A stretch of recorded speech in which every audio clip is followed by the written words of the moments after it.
Recommended evening to all of you. My name is Khalida Najah binti Johan. My matric number is 19B0179. So today we are going to present about our research proposal, which is the awareness of food heritage among university students. So before that, I'm going to introduce my group member, Izzati binti Razli, me myself, Khalida Najah binti Johan, Luo Wei Ching, and Muhammad Shafiq bin Saleh. So I'm going to continue with the abstract. This study aims to identify the causes of students nowadays having a heritage of food skills and limited knowledge. Known as a multiracial country, Malaysia maintains a unique culture, custom, and practice. And Malaysia also has a variety of distinctive local food as part of its gastronomy. Therefore, our study focus on the awareness of food heritage among students. Slide tak jalan eh? Oh, tak jalan? Sekejap. Kenapa tak jalan? Sekejap. Cuba buat slide show. Slide show. Ni. Mana bukan yang lagi sebelah kanan. Lagi sebelah dia. Ini.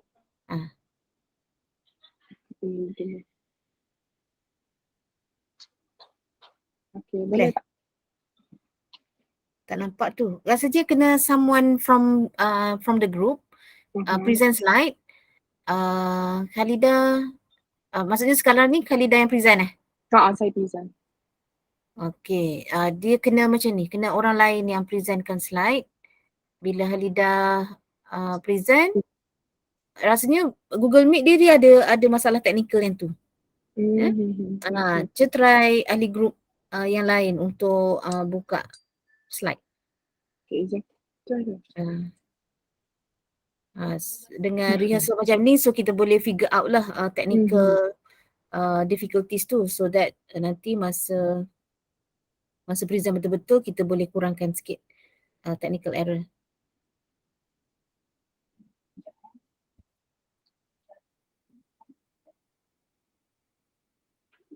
Yang share tadi tu.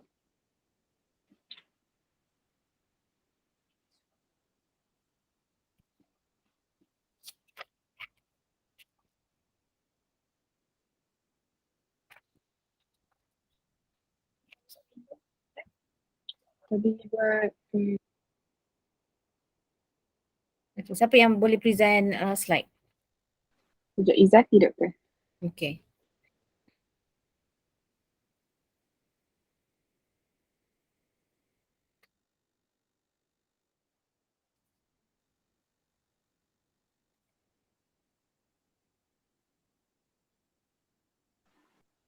Okay, so our research is to determine the relationship between how social influence directly shape a person's awareness of food heritage.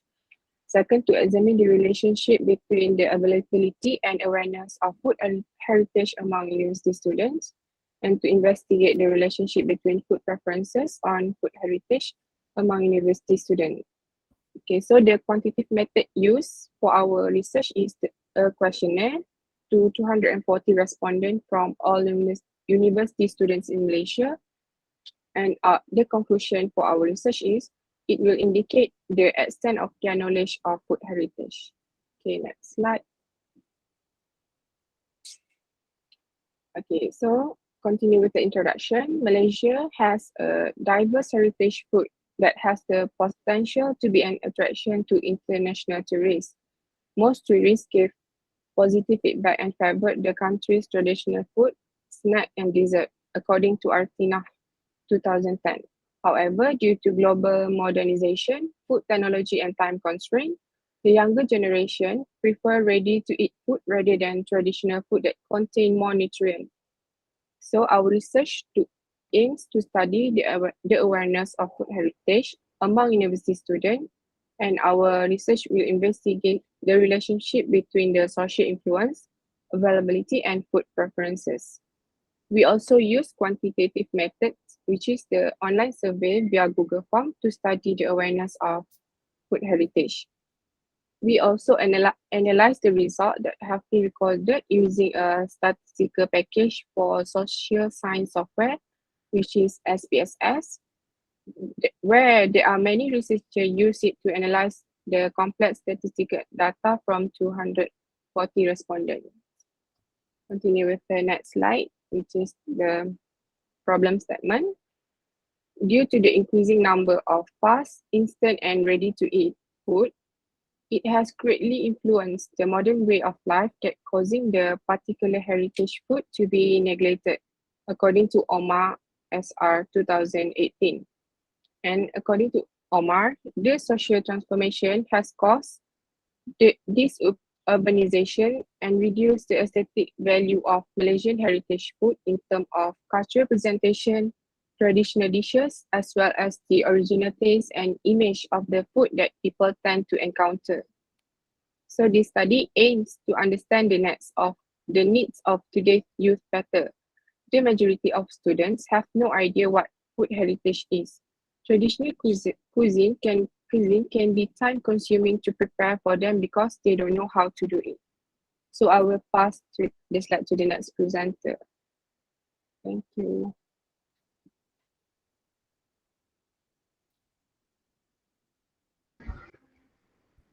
Assalamualaikum. Boleh dengar? Boleh. Okay. Saya Clear. teruskan. Okay.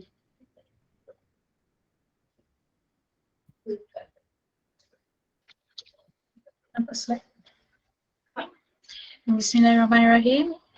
Assalamualaikum and a very good day to our lecturer and fellow friends. My name is Adi binti Razli and I will continue this next slide. It's about research objective. So there are three research objectives for our research. For the first one is to examine the relationship between social influence and awareness of food heritage among university students. The second one is to study the relationship between availability and awareness of food heritage among university students. And the third one for our research objective is to investigate the relationship between food preferences towards awareness of food heritage among university students. Next, about the significance of study. We have two significant of study, which is the first one is academic contribution and the second one is the practical contribution.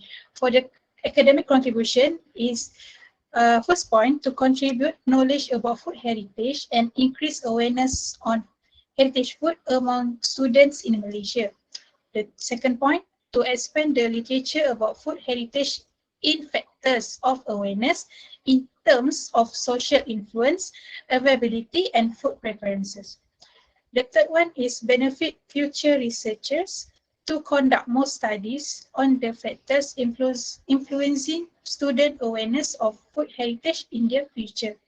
So for the practical contribution, the first one is focus on how to attract young tourists through food heritage. The second one is help the government tour guides to attract tourists through food heritage in Malaysia.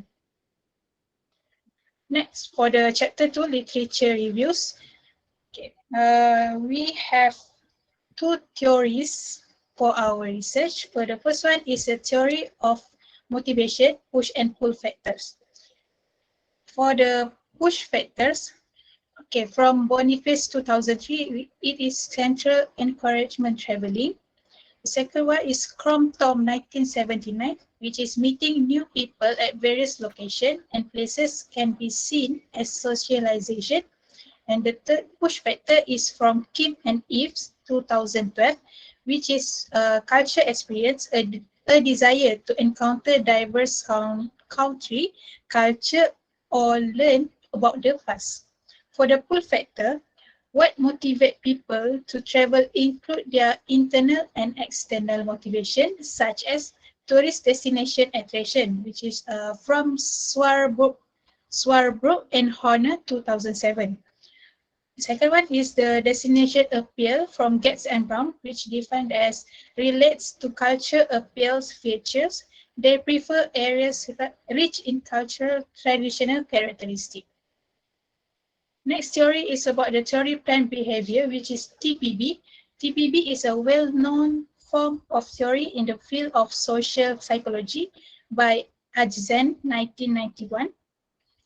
TPB is based on attitude, subjective norm, and perceived behavior control, which is by Ajzen 1991 also.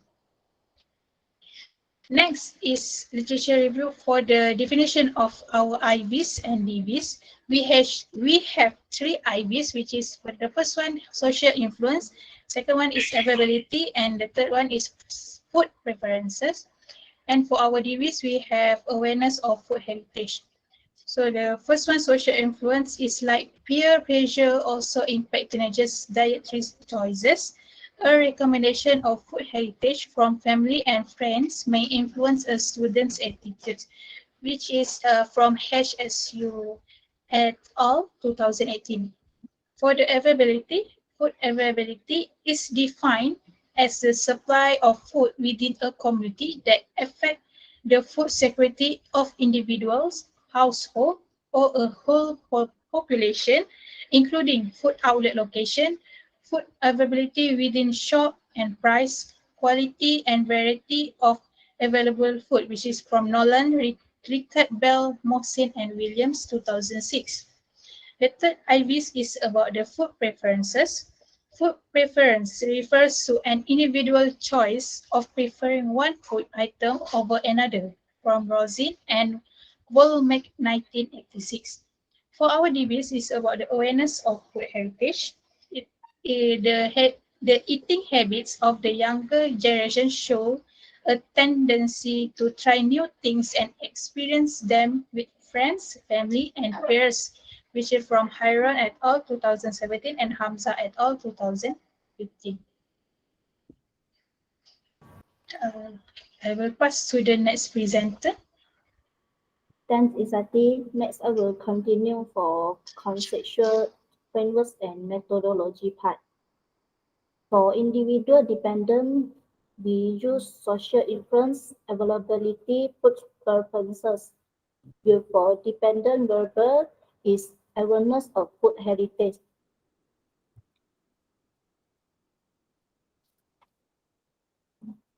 Next, the methodology for research design, we use quantitative method, which is online survey. For population, we choose 706,550 students that attend public higher education institution in Malaysia. For sampling method, we use non-probability sampling, which is convenience sampling.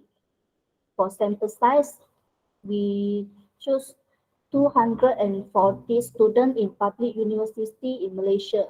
For data collection procedure, we conduct an online survey with Google Form, distribute with WhatsApp, Facebook, and Instagram, and the respondent will be public university student in Malaysia.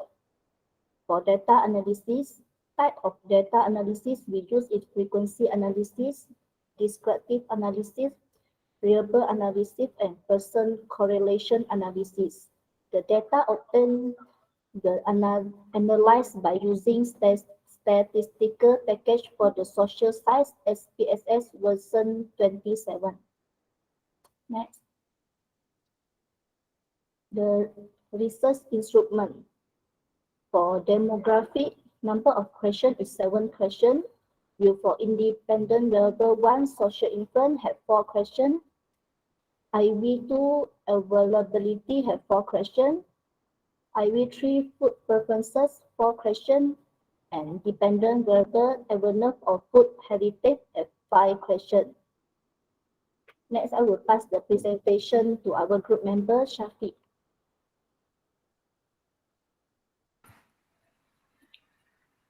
Assalamualaikum. My name is Muhammad Shafiq bin Saleh.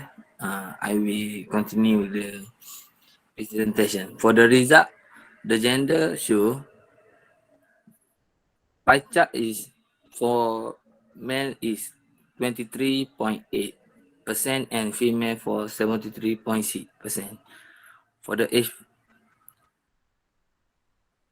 social influence for variable is 3, social influence availability for preference, and dependent variable is awareness of food heritage. Number of items is 4 for independent variable is 4 and 5 for dependent variable.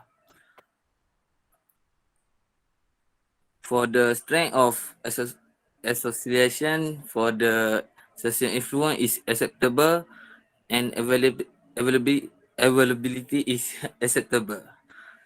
For the food preferences is good and last awareness of heritage is good. Next slide is result of person correlation analysis. Person correlation significance is two-tailed. Based on the result of correlation analysis, presented a significant relationship exists between both variables. For the this is one, the social influence has a low positive relationship with awareness of food heritage.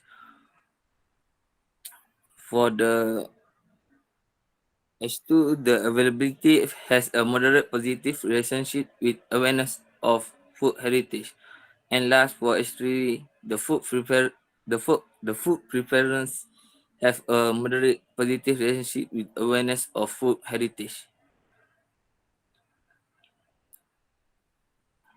For the discussion, the study show that low and positive social influence correlate with awareness of food heritage with 0.352. The availability is positive correlated with awareness and they carry a moderate positive correlation with 0.539. And food preferences are positively correlated with awareness and they carry a moderate positive relationship with 0.649. Among three independent variables with a correlation coefficient of 0.649, food preferences must deceive correction with awareness of food preference among students. The finding proved a connection between social influence, availability, and food preferences with food heritage among students. Lastly, conclusion next. The conclusion is the research show that several factors influence university student awareness of food heritage. Quantity studies such as online survey and questionnaires were used to collect the data from university students. Based on the data, social influence, availability, and food preferences are the independent variable used that affect the dependent variable is awareness of food heritage toward university student in Malaysia. All the independent and dependent variables were shown to have a positively correlated relationship. The objective of this research has been achieved, and this study is considered successful because all the independent variables shown good result. Thank you. That's all from us. Okay, thank you very much, group 11.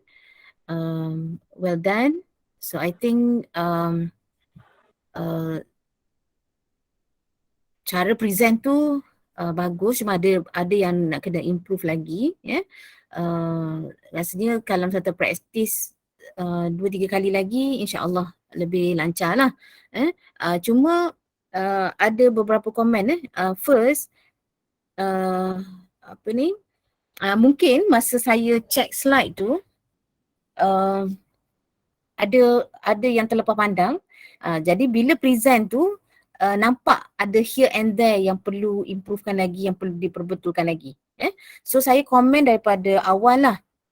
Okay, Khalida presenter yang awal. Jadi kalau kita nak present yang awal tu, basically okay, the rule kita skip information yang apa yang boleh kita skip. Contohnya macam kita tak perlulah sebut matrix number student, kita sebut nama. Lepas tu tajuk research tu kita baca yang dalam title dekat front page lah. Okay, pergi kepada abstract dulu. Pergi kat slide, dekat abstract. Saya komen setiap satu slide jadi mungkin grup lain boleh take note juga mana-mana ni. Okey, siapa yang boleh buka balik slide tadi? Izati? Pergi dekat abstract Okey, secara overallnya slide ni okey dah, cuma dia apa dia punya colour scheme tu. Colour scheme background putih tu dia bagus dah. Cuma dari segi colouring nanti part bahagian result tu lah sebab dia tak nampak dia punya perbezaan antara male dengan female tu sebab dua-dua grey area macam tu. Okey, saya pergi kepada abstract dulu. Untuk abstract ni dah okey dah, cuma kena highlightkan perkataan yang important point. Itu untuk abstract. Highlightkan mana-mana important point tu. Kemudian okay, among student, you punya respondent adalah university students ataupun youth? University student.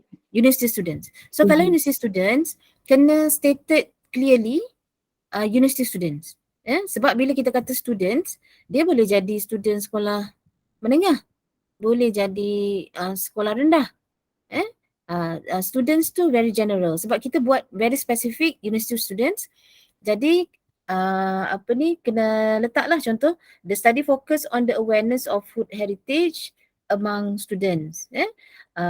Then dekat abstract ni kena tambah sebelum to determine tu kena tambah the objective of this study is to sebab to determine tu dia tiba-tiba je timbul, dia tak ada apa benda kan.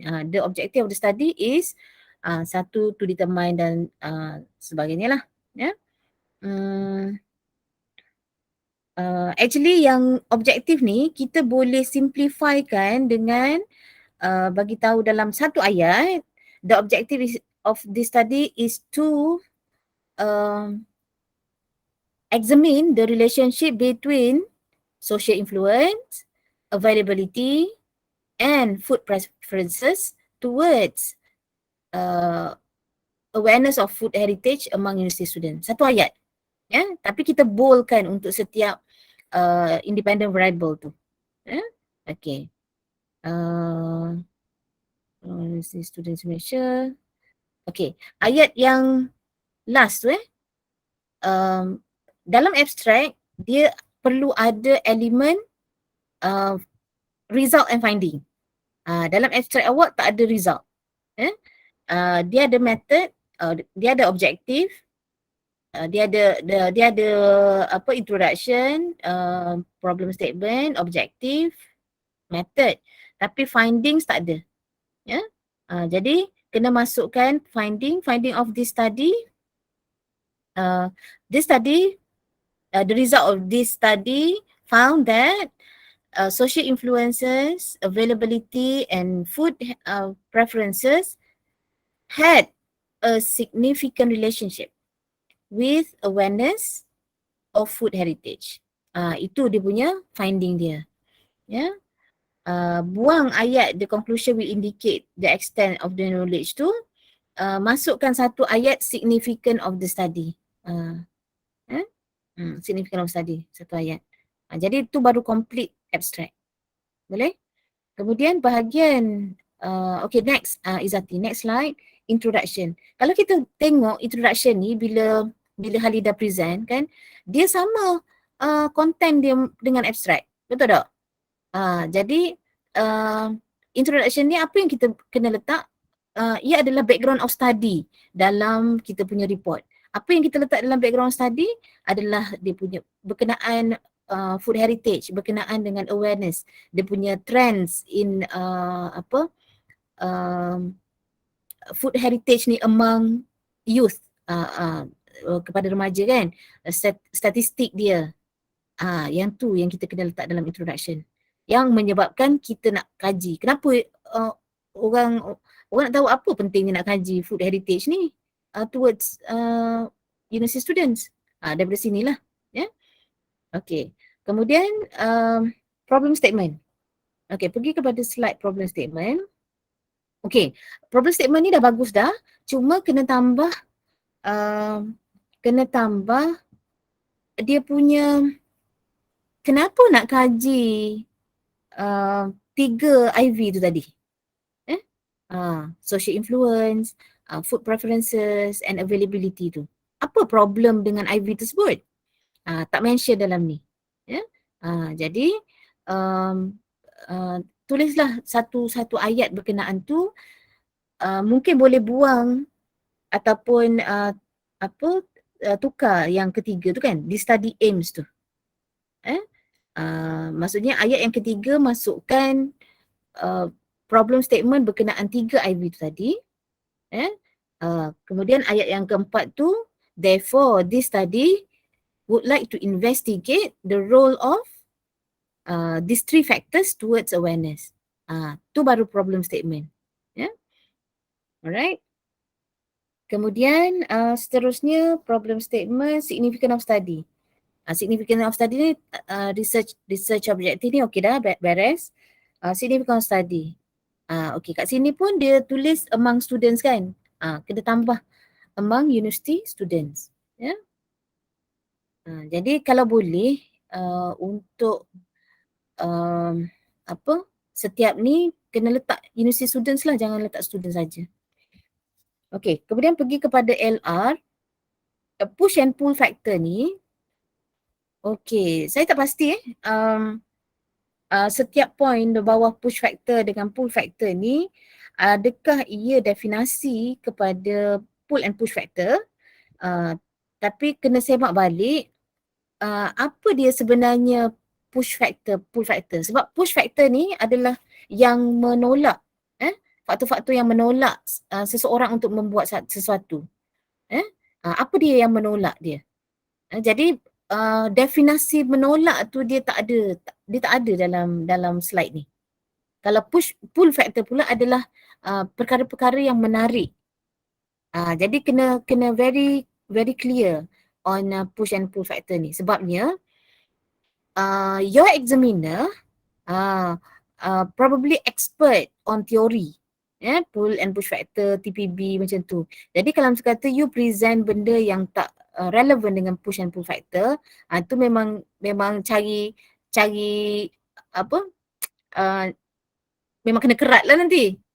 Nanti dia akan jadi ada killing question. Macam tu. Begitu juga dengan TPB tadi. Okay, next. Okay, TPB ni betul, TPB ni well known theory, tapi dia tak provide definasi. TPB ni di measure apa?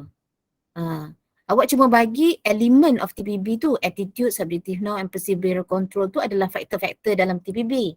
Tapi definisi TPB tu tak provide. Saya rasa ada dalam report, cuma tak masukkan dalam slide. Okay. Tentang colour scheme kan, kalau awak tengok kan, slide ni kira macam 2 colour je, putih and grey kan. Macam tu.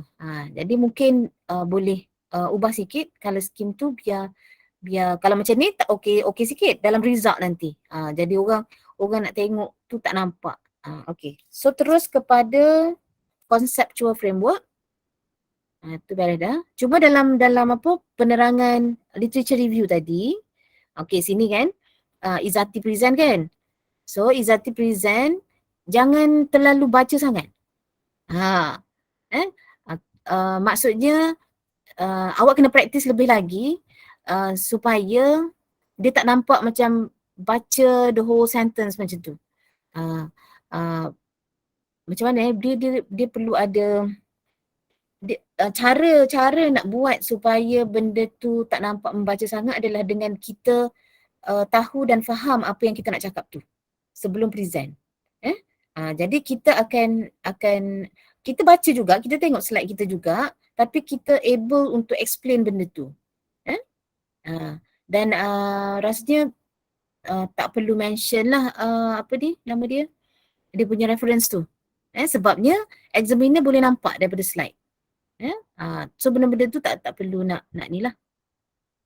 Mungkin suggestion saya adalah definition social influence, ringkaskan ayat tersebut dengan ambil beberapa word dalam tu. Tapi kalau sekata macam tergagap-gagap nak buat ayat sendiri kan, boleh baca tu, cuma kena macam mana try to explain in your own words lah. Alright, especially pada ayat yang panjang macam availability tu kan, ada sampai 5-6 baris kan. Jadi mungkin boleh simplifykan. Bukan simplifykan slide. Cara baca tu tak payah baca semualah. Gitu. Okay, literature review. Kemudian conceptual framework. Okay, conceptual framework dah. Cuma kena masukkan H1, H2, H3. Dalam arrow tu. Satu lagi arrow. Arrow ni dia tak nampak arrow tau. Dia nampak line je kan. Jadi kena masukkan arrow. Arrow tu menunjukkan hubungan. Kalau satu line macam ni, dia tak tahu gimana ni. Sama ada awareness kepada social influence ke ataupun social influence kepada awareness. Jadi satu kena buat arrow, lepas tu tambah H1, H2, H3 yang merefer kepada hypothesis 1, hypothesis 2, hypothesis 3. Okay, next slide. Methodology. Okay, ini bahagian IV kan. Okay, secara dasarnya kalau kita tengok kat sini, color scheme dia tidak berapa menarik kan. Kita kalau boleh macam tengok tu rasa wow macam tu. Okay, tips kepada IV macam tadi juga, IV baca je apa yang ada dekat slide tu. Okay, sebab dalam bahagian metodologi ni very short words kan.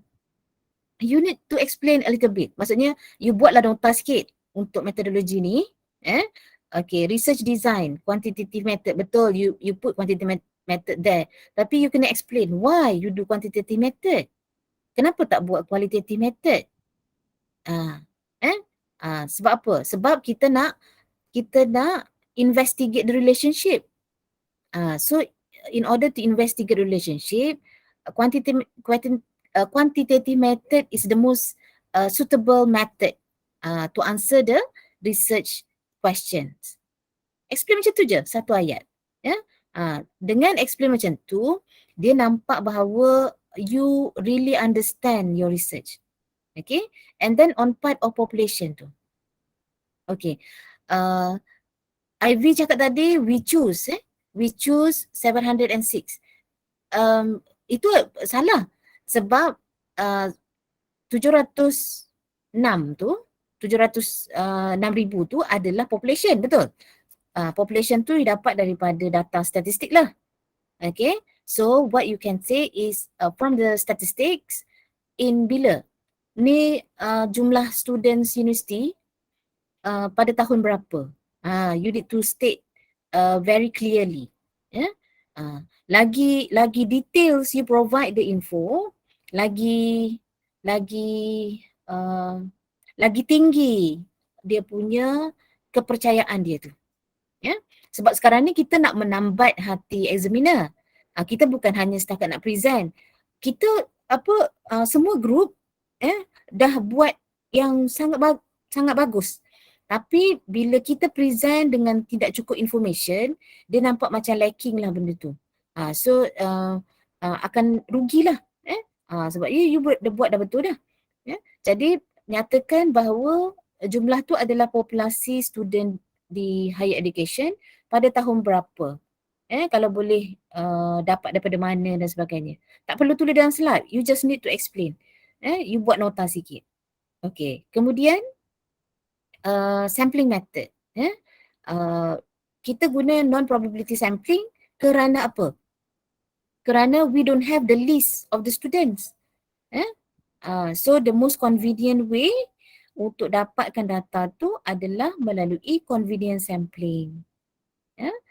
Jadi bila dah kat situ, kenapa sample size 240? adakah mengikut Craigie and Morgan? Kena state kat situ. Ya. According to Craigie and Morgan, that with the population of 706,000, the sample size should be 240. Is it betul 240 ataupun 240 ni data yang you collect? Ingat tak? 240 ni numbers Craigie and Morgan ke ataupun data yang you collect daripada responden? Data yang kita orang collect daripada responden. Okay, so by that case should be awak guna number sample size tu berdasarkan kepada Craigie and Morgan. Saya rasa dalam 380 macam tu. 385 kan? 384. 384. So the sample size should be 384. Nanti masa result tu nanti baru explain kenapa hanya dapat 240 saja. Dan kena backup lah 240 is sufficient number according to siapa? Hair. Kalau kerana menggunakan SPSS 240 is sufficient. Okay. Kemudian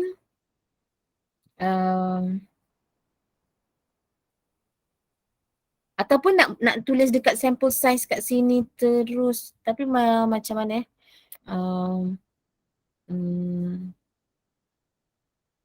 tak apa, nanti saya fikirkan dulu macam mana cara nak olahkan data collection tu. Okay, data collection procedure. Okay, boleh dah data analysis. Okay, pergi dekat next. Okay, yang ni Yang ni tak ada masalah. Yang ni tak ada masalah. Terus kepada slide result. Okay, slide result. Dekat sini kan macam ni kan. Kalau tak nampak sangat, betul tak? Antara male dengan female tu. Yang mana satu? Contoh yang especially yang age tu kan. Yang age tu dia ada 1, 2, 3, 4. Maybe sebab 0.8 dengan 0.8 ni tak nampak sangat lah. Tapi 0.8 tu represent berapa? Represent yang mana? Kan? Sebab tu Syafiq tadi tak pandai nak baca dah. Sebab nak baca macam mana kan? Right? So another way is dalam dekat perkataan 18 ke 22 tahun tu awak buat dalam kurungan berapa persen. Macam tu. Satu lagi dengan colour lah. Colour scheme tu. Biar bagi nampak dia punya perbezaan. Okay. Okay Syafiq. Syafiq kena work on untuk present result ni. Dengan memahami apa dia. Oh ya, satu lagi kan. Awak tak boleh miss tau data university students tu. Right? Awak ambil daripada universiti kan, masukkan juga dalam slide data universiti. Universiti mana yang awak punya responden tu.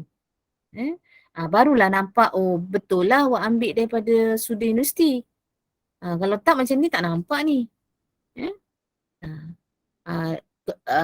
Maksudnya result or reliability tu kena pergi kepada slide yang seterusnya. Lepas tu rasanya ada lagi kan demographic data selain daripada age dengan gender ni. Education. Education, kemudian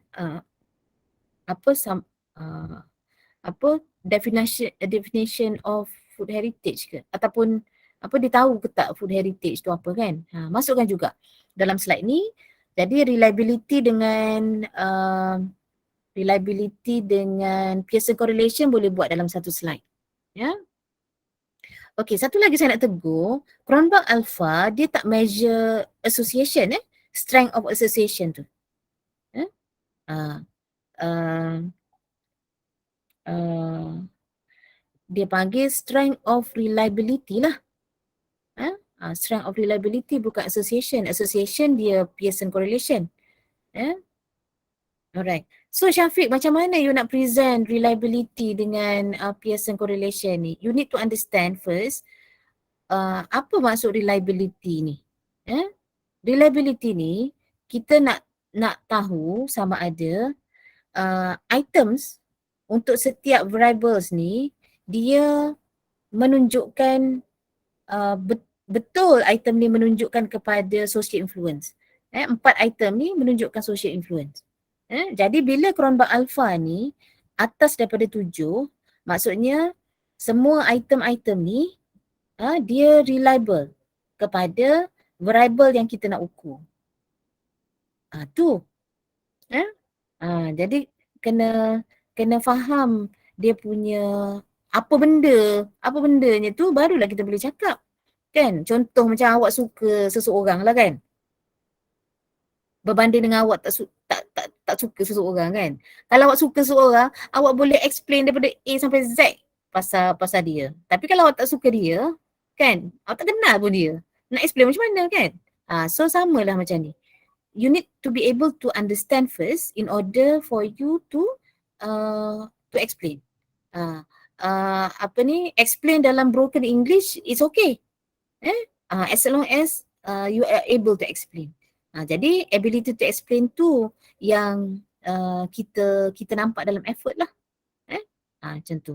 So cara macam mana Syafiq untuk nak terangkan dengan lebih jelas reliability dengan Pearson correlation ni? Kalau reliability, nilai Cronbach alpha ni atas daripada 7, maksudnya semua item-item yang kita ukur ni memang reliable untuk mengukur variables ni. Saya tunjuk dekat skrin pun saya tak boleh nak korang juga ni. Macam tu. Okay. So kalau jadi macam mana saya buatkan ayat, all the items to measure the variables is reliable because Cronbach alpha is above 0.7 for each variable. Therefore, the strength of reliability is good and acceptable. Macam tu. Boleh Syafiq? Boleh. Alright. So next slide. Untuk grup lain nanti maybe saya terangkan sikit-sikit lah. You take the input from this one juga ya. Okay, result of Pearson correlation. Yang ni pun Syafiq kena faham tu. Pearson correlation ni sebenarnya analyze apa? The relationship tu. So bila significant below, dia tak ada nombor kat situ. 0.00 kan, to tail tu. Maksudnya memang significant. Ketiga-tiga faktor ni memang dia mempunyai hubungan dengan awareness of food heritage. Cuma saya nak minta semua grup ni balik saya mungkin terlepas pandang sebelum ni. Kita jangan tulis low positive relationship ni. Kita tulis significant. So social influence has a positive significant relationship. Buang low, moderate tu kita buang. Sebab yang kita nak tengok dalam objektif, kita nak tahu relationship dia saja. Kita tak nak dia tinggi ke rendah. As long as dia significant, then itu dah cukup bagus dah. Macam tu. Semua grup yang terlibat pun kena take note yang tu. Okay. So result. Next slide. Okay, discussion. Okay, ni beres lah. Beres dah.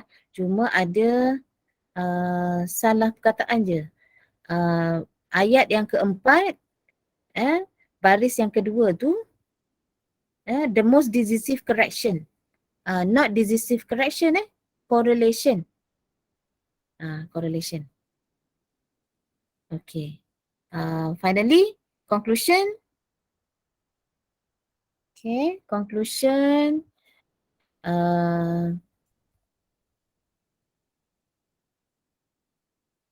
Conclusion. Boleh dah ni.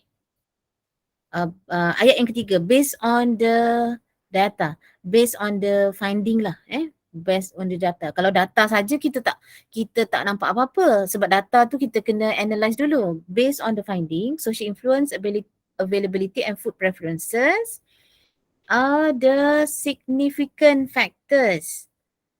Are the significant factors that affect the dependent variable, awareness of food heritage toward, affect the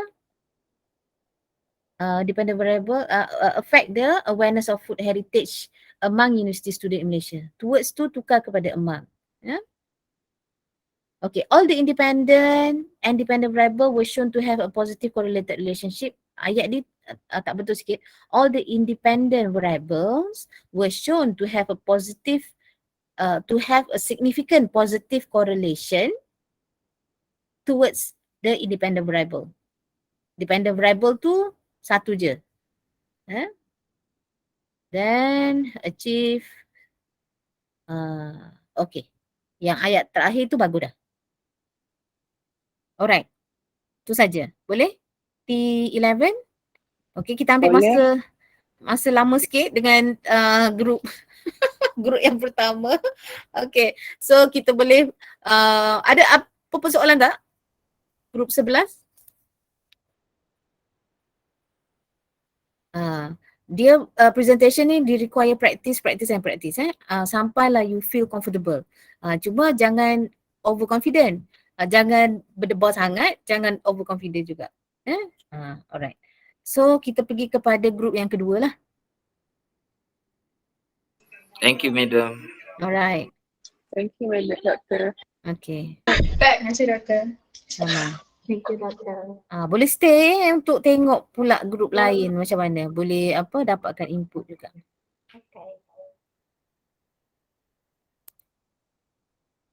Okay, now T12.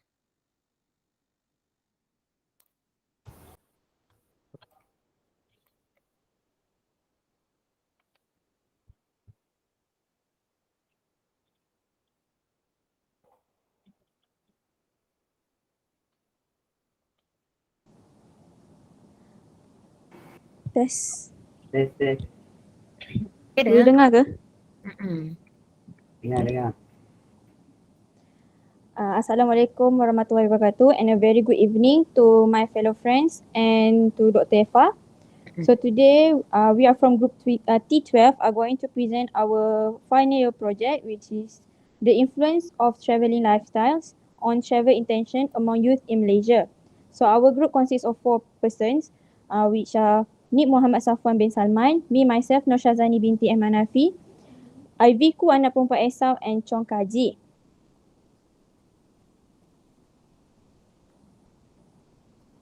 Okay, so now I'm going to start with abstract. The objective of this research is to study the relationship between travel lifestyles with youth tourism in Malaysia. This research will investigate the relationship between the 8 dimensions of travel lifestyles to travel among youth in Malaysia. This research uses quantitative method as the study method, and a total of 301 data were collected. The collected data then were analysed by using the statistical package for the social sciences SPSS. The results show that all the 8 dimensions of travelling lifestyle significantly correlate with travel intention among youth in Malaysia. Dimensions that contribute the most towards travel intention are self and predictability, with the highest R value in correlation 0.590. This study adds novelty to the body of knowledge on travel intention among youth in Malaysia by expanding the travelling lifestyles as the main factor. Next. For the introduction, the millennials, also known as Gen Y, consider the travel and tourism industry vital because they tend to travel more than other generation. including those born after them. In Europe, it is estimated that 40% of millennials prefer outbound travel. Therefore, it made the most significant international travel compared to other generations. Millennials became the binding force for the travel and tourism industry, where their travel behavior changed the tourism market. Technology played a significant role for millennials because of that. Their travel preferences are primarily focused on other people experiences. Therefore, tourism marketers need to be more alert about the change in travel trends among youth and discover some strategies to fulfill the demand because it can increase the number of travelers in youth tourism activity.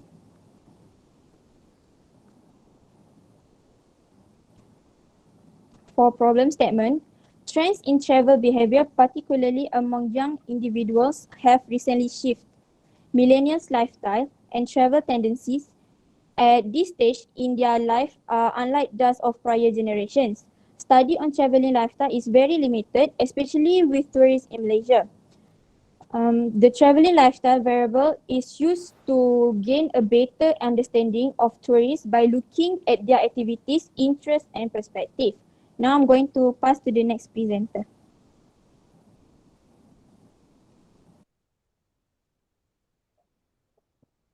Okay.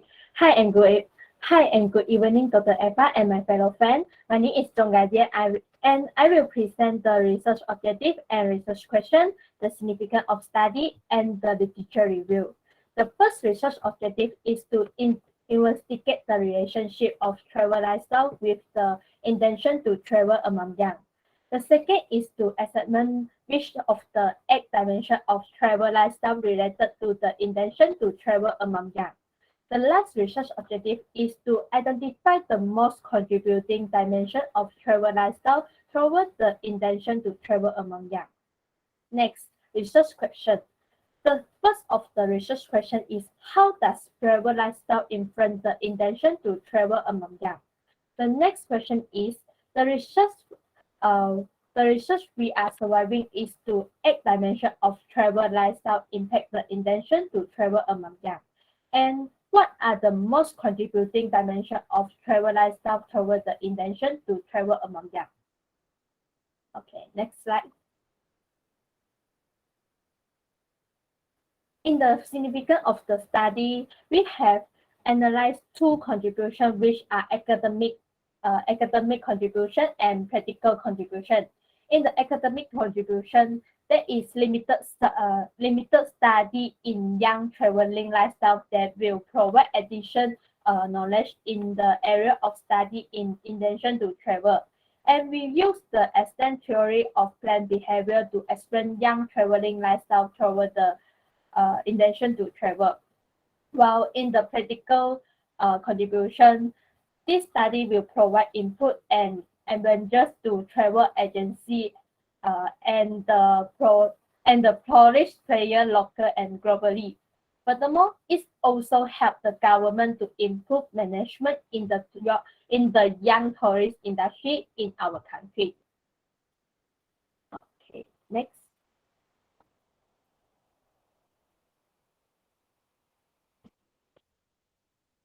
So what is the theory of planned behavior? The theory of planned behavior is a famous theoretical model in the social physiology field.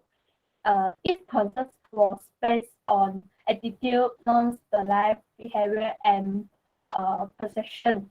Young tourist is defined as travel by those aged 15 to 30 years old.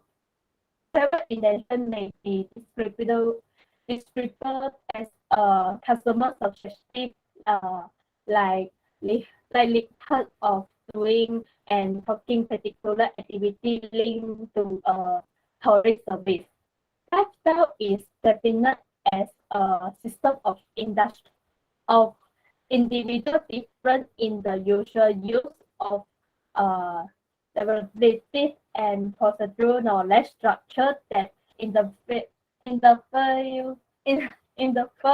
between personal value and situation-specific product, perception, and behavior. That's all for me. Next, I will pass to the next presenter.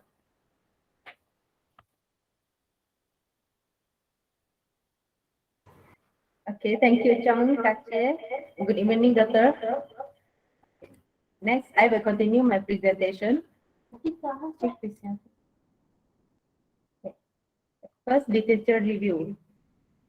The 8 dimensions of traveling lifestyle. First, culture experience. Culture is a term that encompasses various phenomena influenced through social learning in human communities, include art, music, dance, ritual, and religion. Second, travel destination interest. Travel destination interest to the word tourism organization define tourism more generally as people traveling is in and out of the environment. Second, sport interest.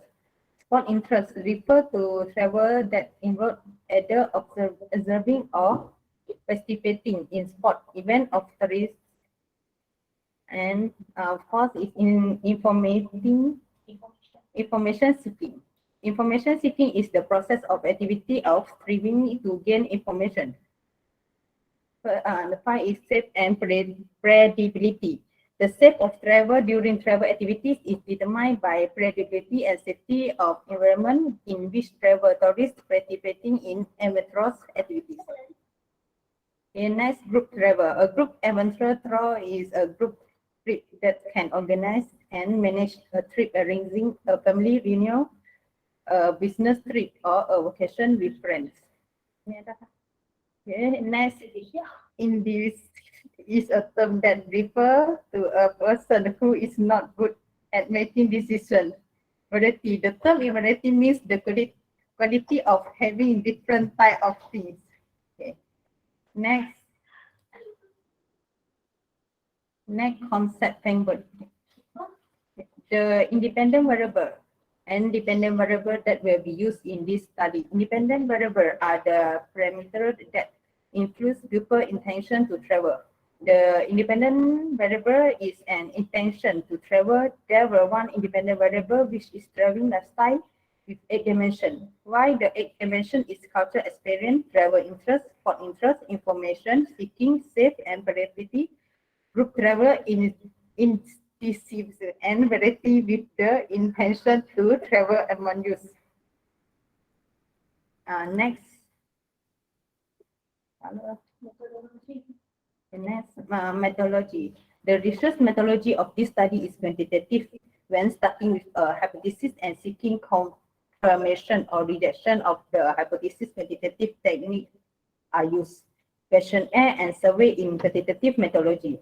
This methodology focuses on why traveling lifestyle among youth travel is considered as a factor influencing travel behavior among students in University Malaysia. From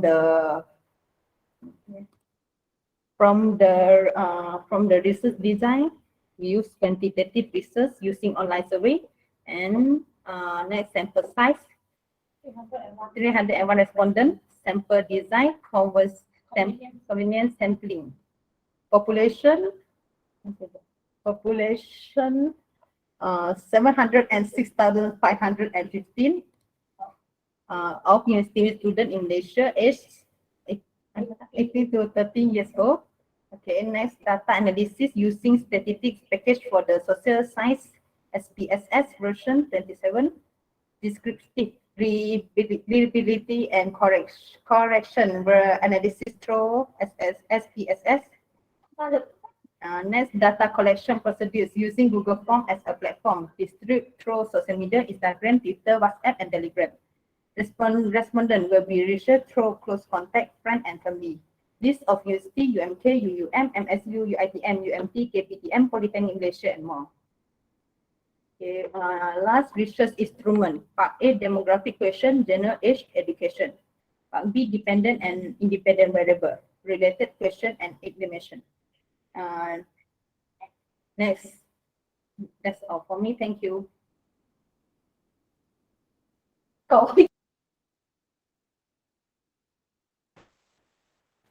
Test. Doktor boleh dengar, Doktor? Boleh. Assalamualaikum and good evening. Okay, I will introduce my name again. My name is Muhammad Safwan bin Salman. My metric number is H19B0355. Okay, for my part, I will present about the result. Okay, okay, in this slide, uh, this result, okay, we use study report from SPSS software. Okay, total of 301 set of questionnaire allocated by the questionnaire platform.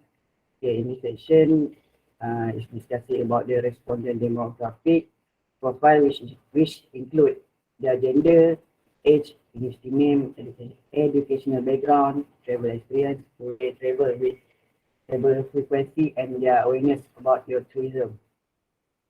Okay, what we can see from this slide, okay, the gender, female and male. The male we have 26% and female 74%.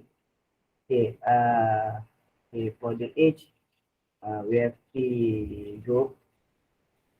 First one is 18 until 18 to 20.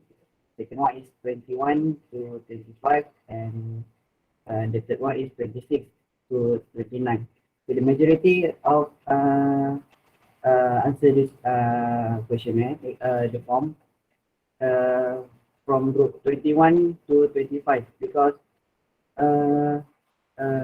from 21 to 25, the majority is age university student, 21 until 25. Okay, they have 12 different universities that answer this form. Okay, after that, okay, okay, the result of reliability analysis. Okay,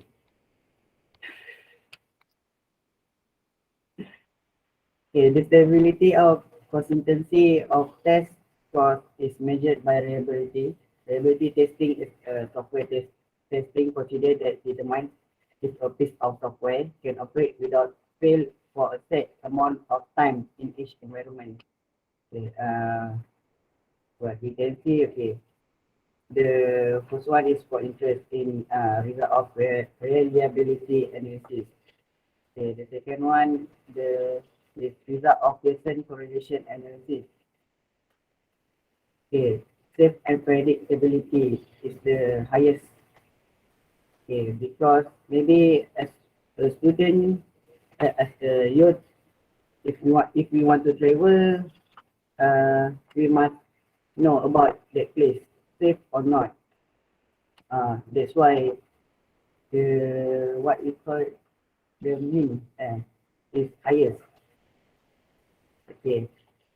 The R, the R value is higher. The highest. R value.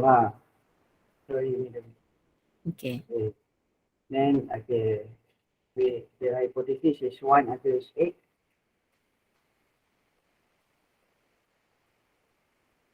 All the IV have a significant relationship between the IV and DV. Okay, next. Okay, Cok. Sebelum proceed apa ni, sebab the eight one, dia adalah the dimensions of the IV. IV dia traveling lifestyle. Jadi yang 8 ni adalah dimensions. Jadi nanti Safwan bagi tahu, okay, there is a significant relationship between all the 8 dimensions of traveling lifestyle towards the acceptance of towards the intention to travel among youth. Maksudnya sekalikan. Sekali kan. Maksudnya yang penting adalah yang 8 ni adalah dimensions, bukannya independent variable. Ya, sebab independent variable kita adalah travelling lifestyle. Yang cultural experiences, travel destination interest ni semua ni adalah dia punya dimensi dia. Maksudnya anak-anak kepada travelling lifestyle tu tadi. IV adalah travelling lifestyle, lepas tu anak-anak bawah dia tu adalah dimension dia. Okay, Safwan, alright. Okay, boleh proceed. Okay, after that, we have 5 this session. Okay, in this study, it found that traveling lifestyle significantly influence travel intention among youth in Indonesia. Okay, there are 8 dimensions, which is cultural experience, travel destination interest, sport interest, information seeking, safe and predictability, group travel, indecisive, and variety that influence travel intention. Okay, the study shows dimension of sport interest and indecisive have the least correlation towards travel intention among youth in Malaysia, with correlation coefficient of 191 and 251. Yeah.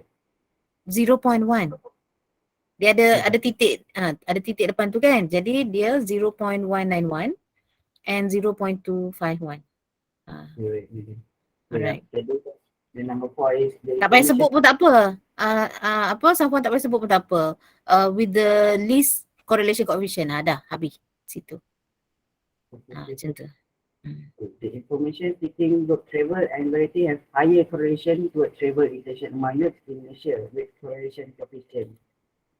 Okay, lastly, in discussion, while cultural experience, travel destination interest, and safe and predictability is also moderate positive correlation related to the travel intention among youth in Malaysia with correlation coefficient of 0.565, 0.546, and 0.590. Okay, next. Okay, for the conclusion, we can conclude in this research, travel lifestyle among young Malaysian travelers will be studied and their intention to travel intention. The 8 dimensions of traveling lifestyle that significantly influence the intention to travel among young travelers in Malaysia. The study obtained numerous youth views of points regarding their travel lifestyle, which led them to travel. Primary data is used to get information for this investigation. Overall, based on Pearson correlation analysis, to collect information for the study, there is high positive correlation between the 8 dimensions of travel lifestyle as a relationship with travel intention among youth results, showing a positive value of Pearson correlation. Okay, that's all for me and our group. Thank you. Okay, thank you. Group 12, congratulations. I think the slide is okay. No need to change the color scheme, things like that. And the presentation is smooth. Only to practice further, to enhance kita panggil apa? Flow lah. Flow. Cuma saya notice Ivy kena tarik nafas dulu, Ivy. Boleh Doktor.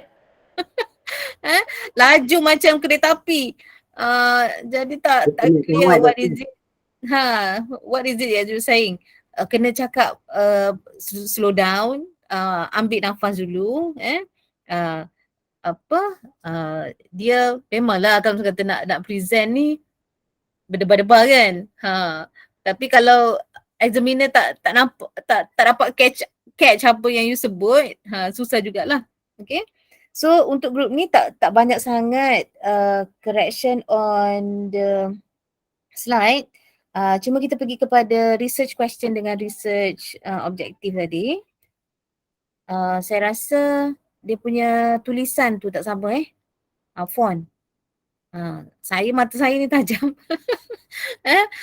Ni rasanya Times New Roman kot. Yang research question yang bawah tu 2 tu dia tak sama so kena betulkan itu. Kemudian LR. Pergi dekat LR. Okay, sama macam group 11 tadi. Awak provide not the definition of TPB. You boleh cross je. Famous theoretical model in social psychology field tu. Tak perlu bagi tahu yang tu. You just go straight on the definition ataupun what is the concept of TPB tu. Tambah yang tu. Kemudian travel intention tak ada citation. Kena masuk citation. Kalau literature review definitely kena ada citation. Yang youth tourism tu ada citation dah lah. Walaupun dia tak letak kat end of sentence dia ada tu. UNWTO 2008 tu citation dah. Ya. Okay, pergi kepada conceptual framework. Yang ni pun kena bubuh juga H1 sampai H8. Ya. Tu je lah kena tambah. Kemudian pergi kepada result. Okay. Yang ni pun saya rasa kekurangan data kat sini. Awak cuma present gender dengan ages je. Jadi reliability analysis dengan Pearson correlation ni pergi kepada slide seterusnya. Okay, dekat result ni kena tambah university tu, university students. Dan apa lagi dalam demografik tu. Saya rasa it's good that you put you insert all lah the demographic data tu. Okay. Yang tu tak ada komen lah. Cuma nanti Safwan brush up macam mana nak explain reliability analysis dan correlation saja. Kemudian tak adalah. Tu saja. Cuba pergi kepada conclusion ke discussion tadi? Pergi discussion dulu. Okay. Ayat yang pertama, in this study, it found that travelling lifestyle. Kita letak, it found that the 8 dimension of travelling lifestyle. Tambah situ. That the 8 dimensions of travelling lifestyle significantly influence. Alright. Yang lain okay. Untuk conclusion, okay, pergi dekat conclusion, saya rasa significant of study tak ada. Okay, cuba besarkan sikit. Buat ni. Ada yang nak kena betulkan sikit ni. Okay, the 8 dimension travelling lifestyle that significant influence. The study obtained numerous youth. Okay, the study obtained numerous youth view of points regarding their travel lifestyle ni, which led them to travel. Boleh buang lah. Boleh buang ayat tu. Primary data using online questionnaire is used to get information for this investigation. Ataupun sekejap, the study obtained numerous youth view. The study obtained data from the youth regarding their travel lifestyle, which led them to travel. Ubah sikit tu. Primary data using online questionnaire is used to get information for this investigation. Okay, overall, based on Pearson correlation, delete to collect information for the study tu. Okay, overall based on Pearson correlation analysis, there is a significant positive correlation. There is a significant positive correlation between the 8 dimensions of traveling lifestyle on travel intention among youth. Sebabnya positive correlation is already a relationship. So bila you put positive correlation here and then relationship, redundant lah jadi. Overall based on Pearson correlation analysis, there is a high significant correlation between the 8 dimensions of travelling lifestyles toward travel intention among youth. Titik situ. Kemudian tambah significant of study. Significant study. So habis. Situ. Okay. Now kita pergi kepada, okay, thank you very much group 12. All the best for your presentation nanti on. Thank you, Doktor. Okay, sama-sama. Thank you, Doktor. Thank you, Doktor. Sama-sama. Okay, next will be group 14 kan? Group 14 dah ready?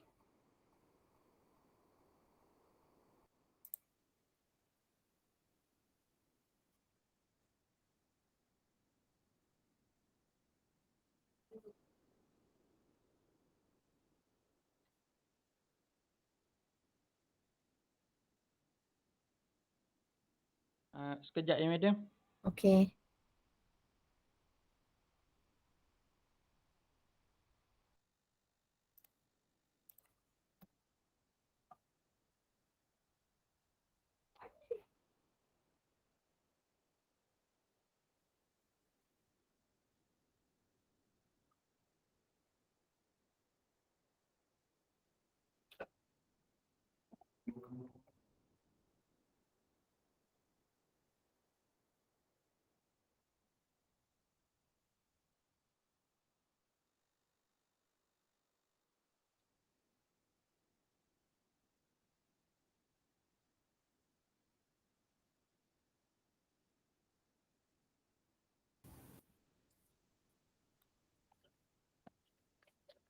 Doktor nampak tak?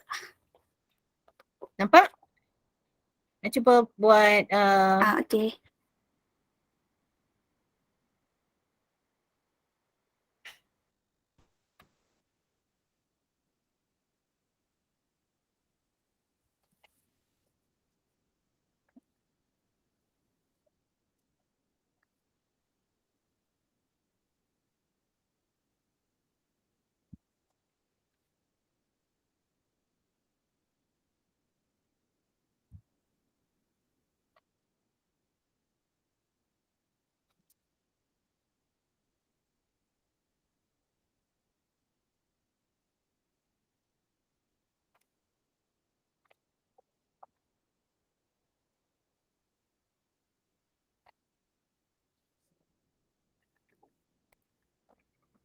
Macam ni, doktor. tak okay lagi ni slideshow. Siapa yang present slide? Slideshow. Oh, saya. Okay. Dalam you punya komputer dah slideshow ke belum?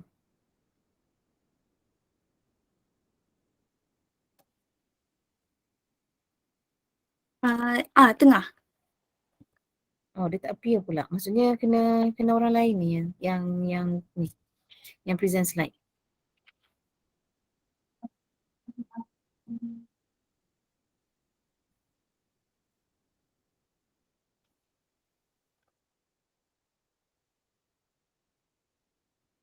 Pergi dekat mana? Yang atas tu slideshow tu boleh?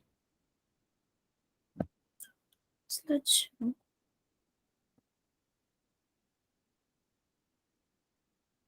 Dekat atas sekali tu dia ada, tapi sebenarnya klik bawah ni je boleh buat slideshow. Dah klik tapi tak tahulah asal tak appear. Dia appear dekat komputer awak ke tak? Maksudnya kena orang lain lah tu yang present slide. Boleh? Orang lain?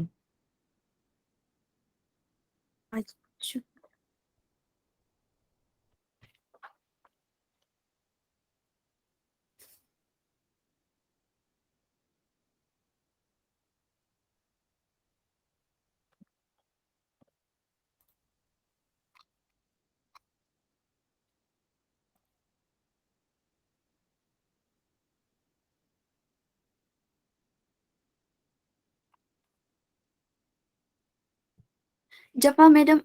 Faiza Nasir cuba present. Okay.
Ada nampak ke madam? Tak nampak slide lagi. Nampak ni je. Kalau yang ni, saya dah buka. Tak nampak juga ni. Eh? Tak Saya dah nampak buka juga. semua dah madam. Yang tu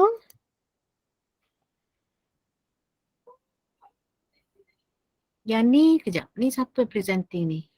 You are presenting. Tak nampak. Yang grup lain nampak tak? Ahli lain nampak tak? Slide. Tak dia pun doktor. Saya nampak apa yang doktor nampak. Apa yang awak nampak? Saya nampak screen ni je. You are presenting to everyone. Tak nampak slide lah.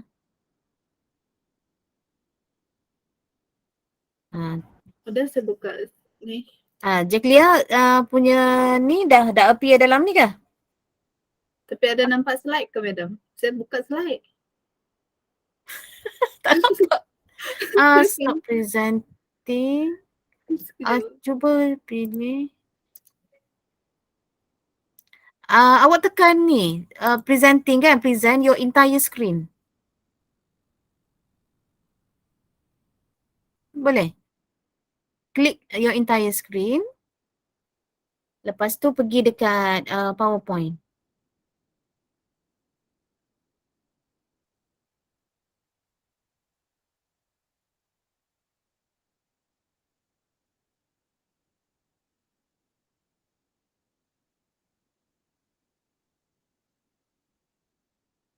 Okay, lepas tu awak pergi dekat mana your PowerPoint tu? Baru nampak. Okay. Baru nampak. Tapi ni heritage, gambar heritage mana ni? Ni bukan Malaysia heritage ni, Cik Lia. Ni Red Indian kan? Ni dia gambar slide awak tu kan? Perasan tak? Perasan. Madam. Ya. Rasanya macam banyak salah lah. Banyak salah. Tak apa. Dah tahu kan ada banyak salah tu, tak apa. Sekarang ni present je. Saya nak tengok dia punya flow. Flow presentation tu. Nanti mana-mana yang boleh kita komen tu nanti boleh upgrade balik. Lepas tu kena send slide yang barulah kepada urusetia Hotwec. Okay. Okay, bolehlah start. Okay, Assalamualaikum and greeting to Dr. Eva and to all panels.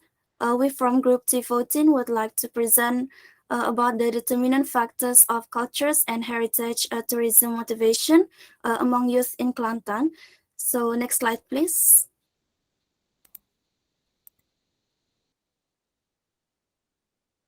So this is our group members, Izzat, Faiza Nasir, Jacqueline, and myself, Faiza Bididumit.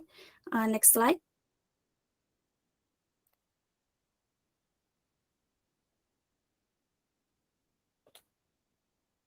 Okay, moving on.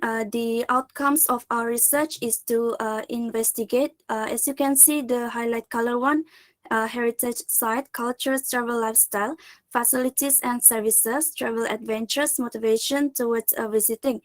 On top of that, due to COVID-19 situation, we only use quantitative research data. So next, I will pass to the next presenter.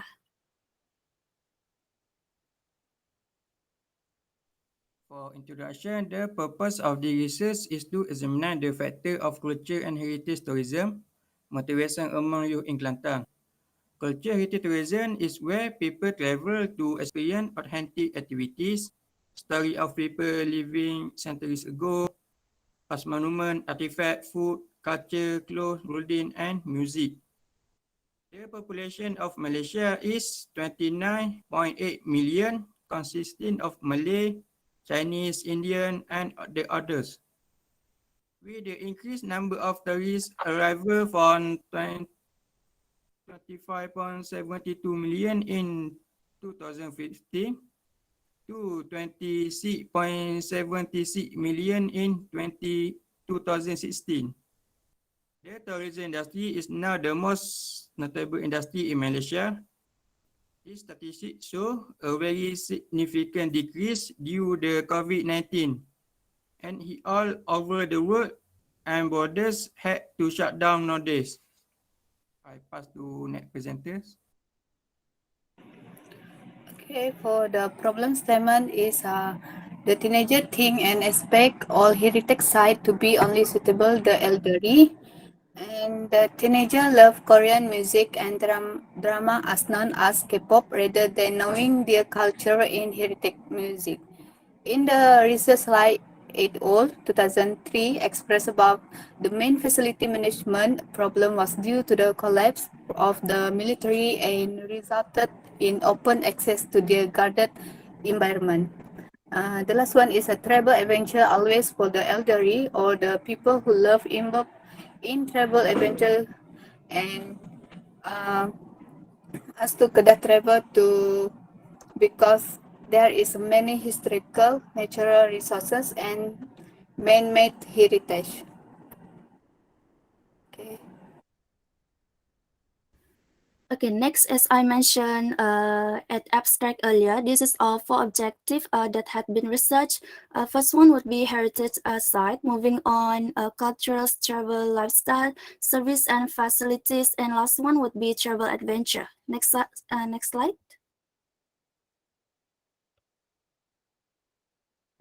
For the conceptual framework, for the independent variable is a heritage site.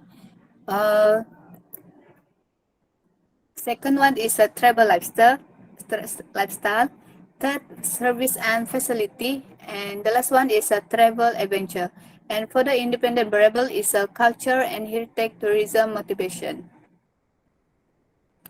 For the significance of study is the first one is help the future research to contribute knowledge about culture and heritage motivation among youth population in Kelantan.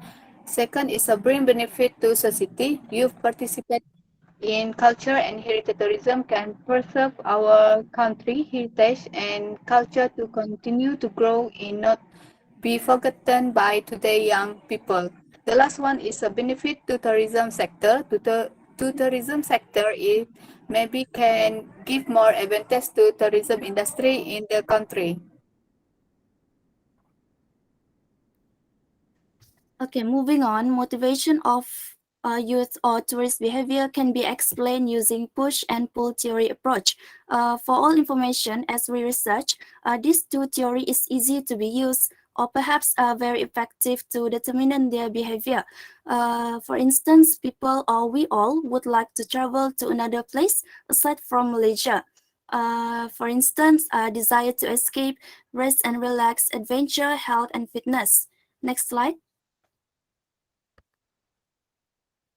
Next slide is to define for our objective. Next.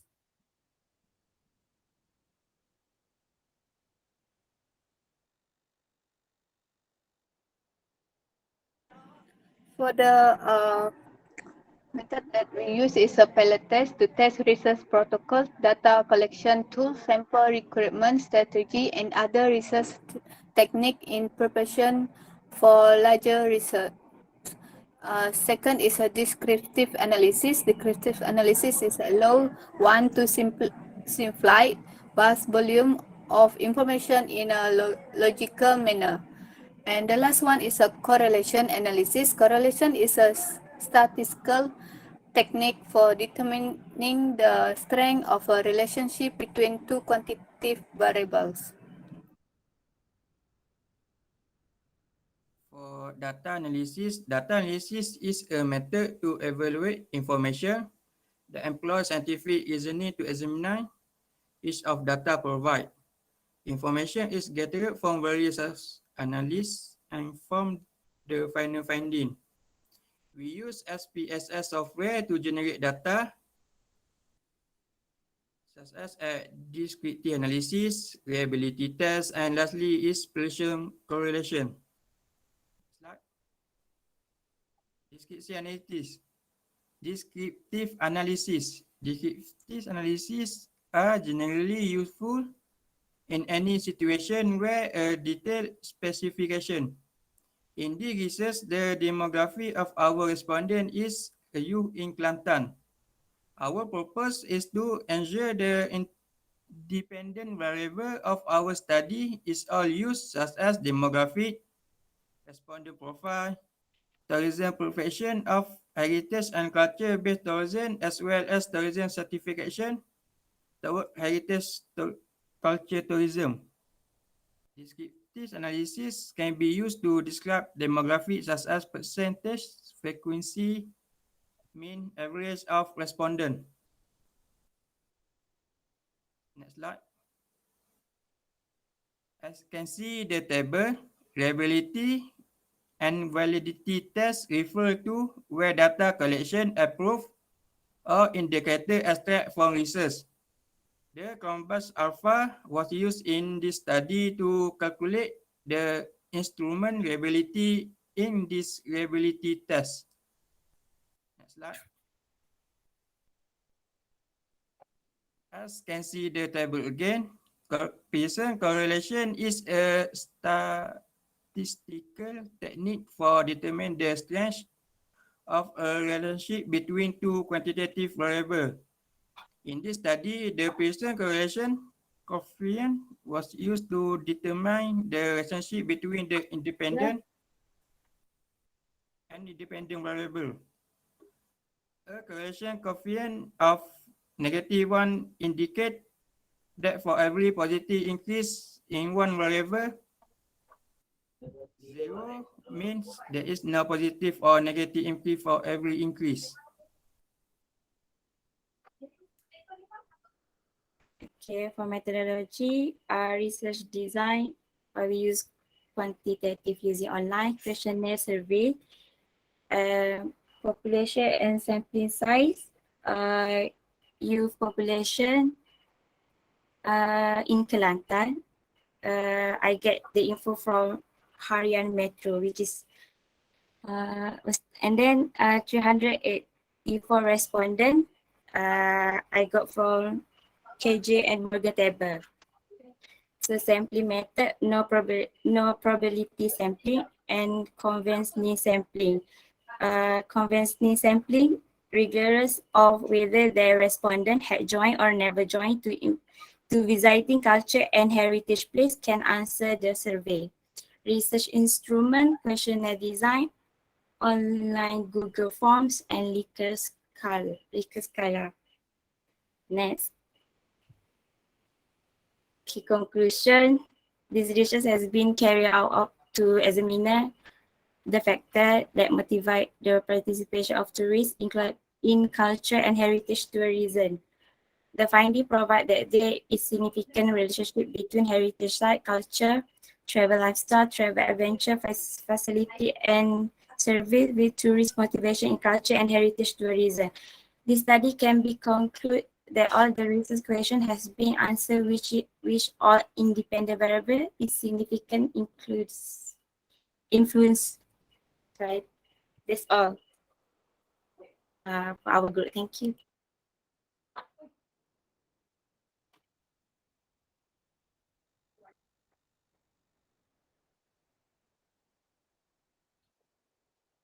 Okay.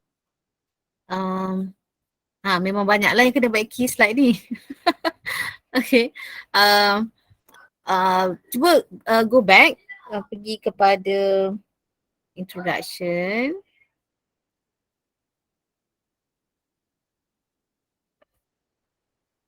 Mula-mula sekali slide mula-mula sekali, front page tu. Okay, nak komen sikit lah, gambar kan. Sebab kita buat motivation cultural and heritage tourism dalam konteks Malaysia. Lepas tu among youth in Kelantan. Tapi gambar ni Red Indian dekat US, jadi kena tukarlah nanti. Okay. Kemudian pergi kepada introduction. Okay, introduction ni. Kalau kita tengok population ni, number of tourist arrival tu tourism Malaysia 2017. 2017 tu dah 5 tahun lepas. Jadi kalau boleh tukar untuk dapatkan data yang lebih recent, 2020 ke 2019 ke at least. Sebab mungkin 2020 kita boleh compare 2019 dengan 2019 lah. 2019 dia punya amount of tourist tu tinggi. Kalau 2020, 2021 tu maybe rendah sebab COVID tadi. Kemudian pergi kepada research objective. Okay, research objective ni dah okey dah, cuma kecil kan, dia ada ruang kosong dekat sebelah kiri tu. Jadi besarkan lah. Besarkan ni biar dia cover the whole slide. Okay, kemudian next slide. Okay, yang ni okey. Boleh dah, beres. Yang ni pun okey lah.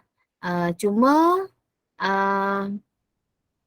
apa ni, sikit je lah ni, youth tu kan. Youth tu dalam huruf besar, Y tu. Okay, next slide. Okay, theory of motivation, theory of needs. Yang ni kena explain further. Satu, kena ada citation.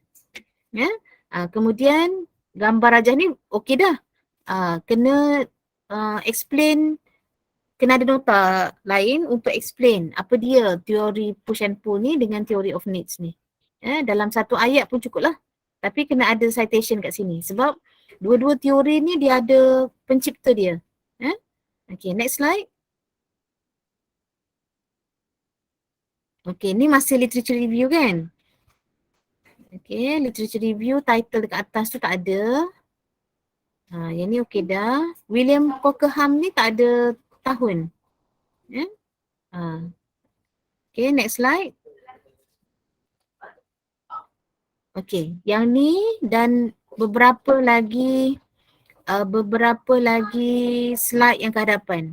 Yang ni, okay, cuba pergi slide yang ke depan lagi.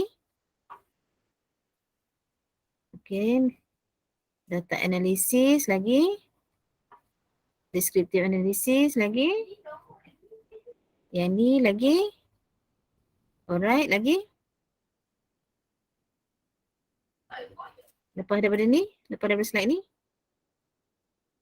Okay. So, slide yang sebelum ni, daripada yang pilot test tadi tu, yang tu kena buang semua. Tak payah masukkan. Daripada literature review tu terus pergi kepada metodologi. Okay. So, yang ni research design okey dah. Population and sampling size okey. Sampling method. Research instrument. Dengan data analysis kena tambah satu lagi. Data collection method satu lagi. Jadi dia kena ada 4. Next slide. Next slide. Terus conclusion. Mana result? Dia missing ni. Jadi lepas metodologi, okay, balik semula metodologi, awak kena tambah data collection method dan data analysis. Kemudian next slide adalah result. Result tu 2 slide. Kemudian discussion. Lepas tu barulah conclusion. Ya. Rasanya hari tu macam yang saya evaluate hari tu.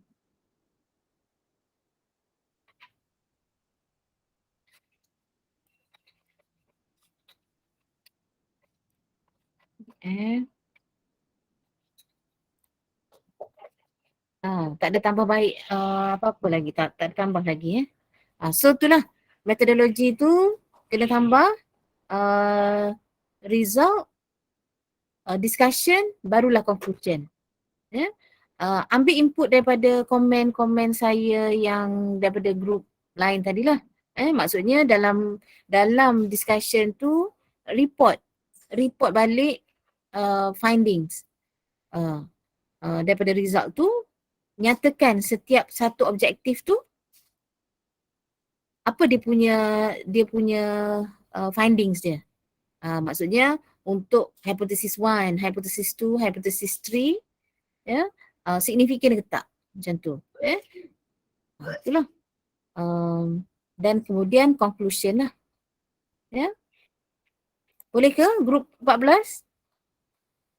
Boleh. Okey, Jacqueline okey ke? Okay, madam.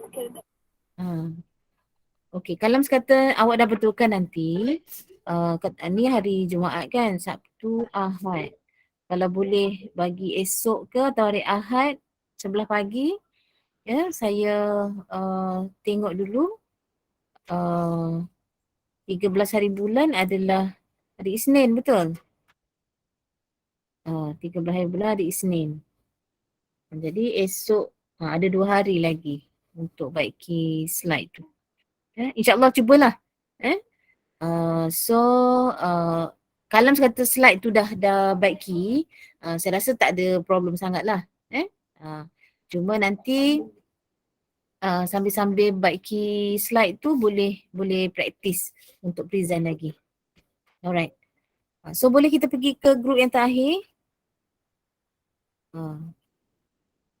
Thank you group 14. Thank you, madam. Thank you, madam.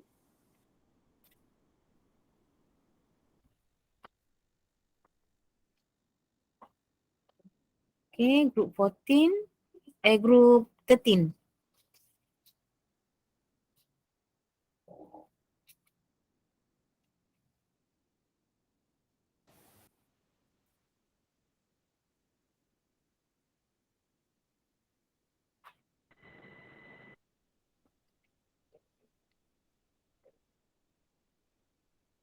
Dah boleh start Doktor?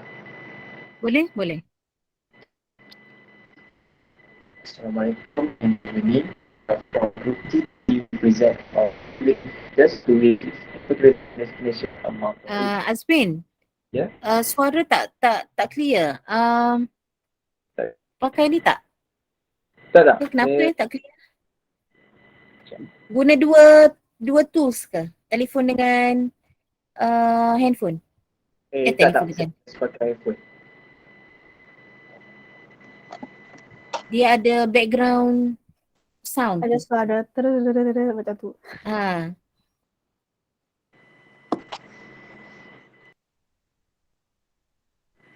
Dengar jelas tak? Dengar jelas tapi dia macam ada bunyi background tu. Kalau Azmin tak cakap dia tak bunyi. Saya just pakai device. Still bunyi. Ada ni tak? Earphone ke ataupun headset ke ada tak? Boleh ke pakai? Tak ada, phone saya tak ada untuk ni earphone bunyi ni. Okey. Azmin pakai phone Phone. Pakai phone. Cuba.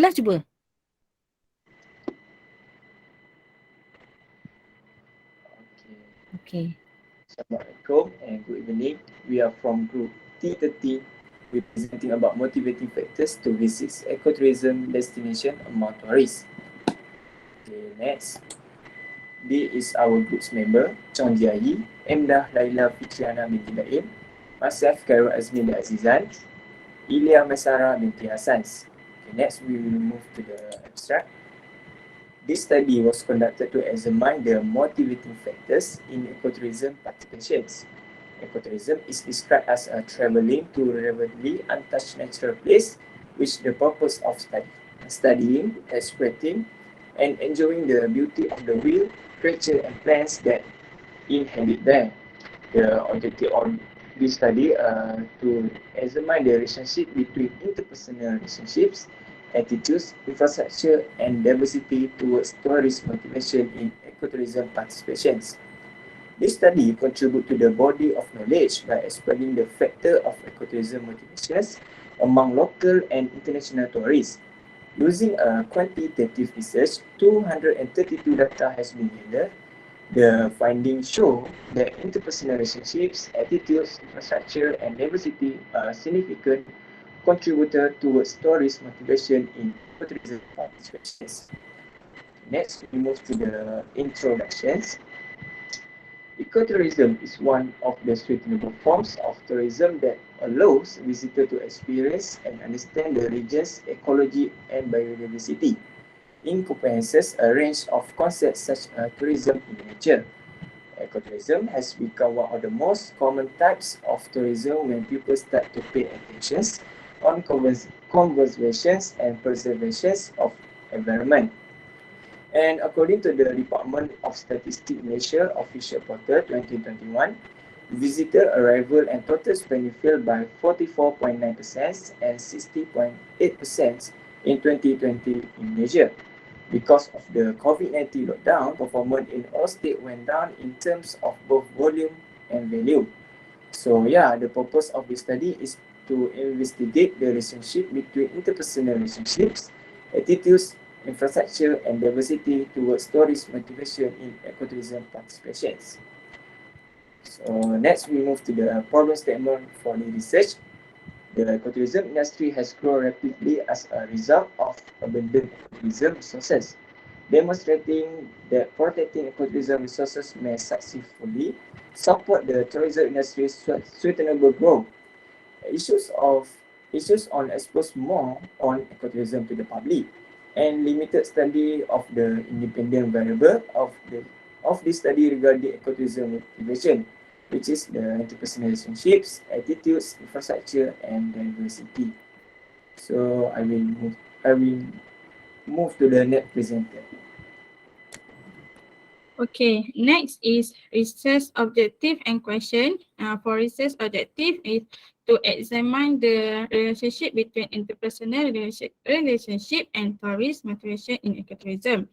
Second is to investigate the relationship between attitude and tourist motivation in ecotourism. Third is to determine the relationship between infrastructure and tourist motivation in ecotourism. And last is to identify the relationship between diversity and tourist motivation in ecotourism. For research question, is there any significant relationship between interpersonal relationship and tourist motivation in ecotourism? Is there any significant relationship between attitude and tourist motivation in ecotourism? Is there any significant relationship between infrastructure and tourist motivation in ecotourism? Is there any significant relationship between diversity and tourist motivation in ecotourism? Next. Significance of study for academic contribution and practical contribution. Academic contribution to get detail about the factors that can motivate tourists in ecotourism, know the knowledge about the interpersonal relationship, attitude, infrastructure, and diversity towards tourist motivation in ecotourism. And for practical contribution, give more understanding of the current needs and development of ecotourism. Give a clear direction for industry player, stakeholder, and government agency in developing the ecotourism industry with a new perspective, and help expose tourism to more tourists as they will choose ecotourism theme vacation destination. Next is for literature review. For theory of motivation, push and pull theory, and theory of plain behavior. Push factor in the context of travel are internal motivation. Pull factor is internal influence that attract a person. For theory of plain behavior, explain about human action are directed by behavioral belief. Theory plain behavior is an improvement from rational action theory. It clarifies that a particular action is caused by three reasons, which is perceived behavioral control, subjective norm, and attitude towards behavior. For dependent variable is motivation in ecotourism. Ecotourism is described as traveling to relatively untouched natural place with the express purpose of studying, appreciating, and enjoy the beauty, as well as the wild creature and plant that inhabit there. Motivation provide the motive for human being to reach and fulfill their needs. Next, for independent variable is interpersonal relationship, attitude, infrastructure, and diversity. Interpersonal involve connection or a relationship between two or more people. Attitude is an evaluation of a thought object, things, people, group, and idea of example of attitude object. Infrastructure is ecotourism infrastructure encompass supplementary and complementary facilities, equipment, system, procedure, and resources that are required for the operation of every tourist site. Diversity is defined as the quality or fact of including a range of many people or things that are very different from each other. Diversity in ecotourism include forest diversity and fauna diversity.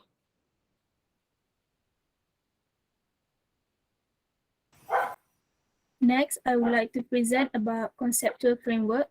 The independent variable is interpersonal relationship, attitude, infrastructure, and diversity. And dependent variable is motivation in ecotourism participation. Next.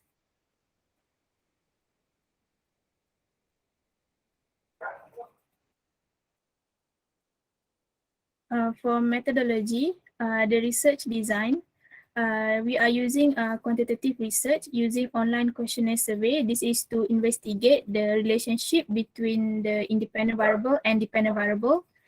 Next is population and sample size, local and international tourists, which is 135,994,722 in 2020. And then the respondent is 384 respondent. And then next is data collection procedure, which is primary data. And the sampling method is non-probability sampling, which is confidence sampling. And the research instrument is questionnaire design, online Google form, and Likert scale. And the data analysis is descriptive analysis, reliability and validity test, and Pearson correlation. For the questionnaire, section A is about demographic. There are 7 number of questions. The section B is attitude, interpersonal relationship, infrastructure, and diversity. There all are 5 number of questions. And the last one is tourist motivation. And there are 6 number of questions. For the findings, there are few respondents from few countries. The first one is Malaysia, and then Indonesia, Taiwan, Kenya, India, Italy, West Africa, which is Ghana, Vietnam, Australia, and Singapore. Malaysia is the highest number of respondents, which is 89.7%, and India, Italy, West Africa, Vietnam, and Australia is the lowest respondent, which is 0.4%. And then the most respondent is female, which is 66.4%, and male is only 33.6%. And for those who experience in visiting ecotourism destination, is 85.3 is they have experience in visiting ecotourism, and 6.5 they have not visiting ecotourism, and 8.2 they are not sure whether they have visiting ecotourism or not.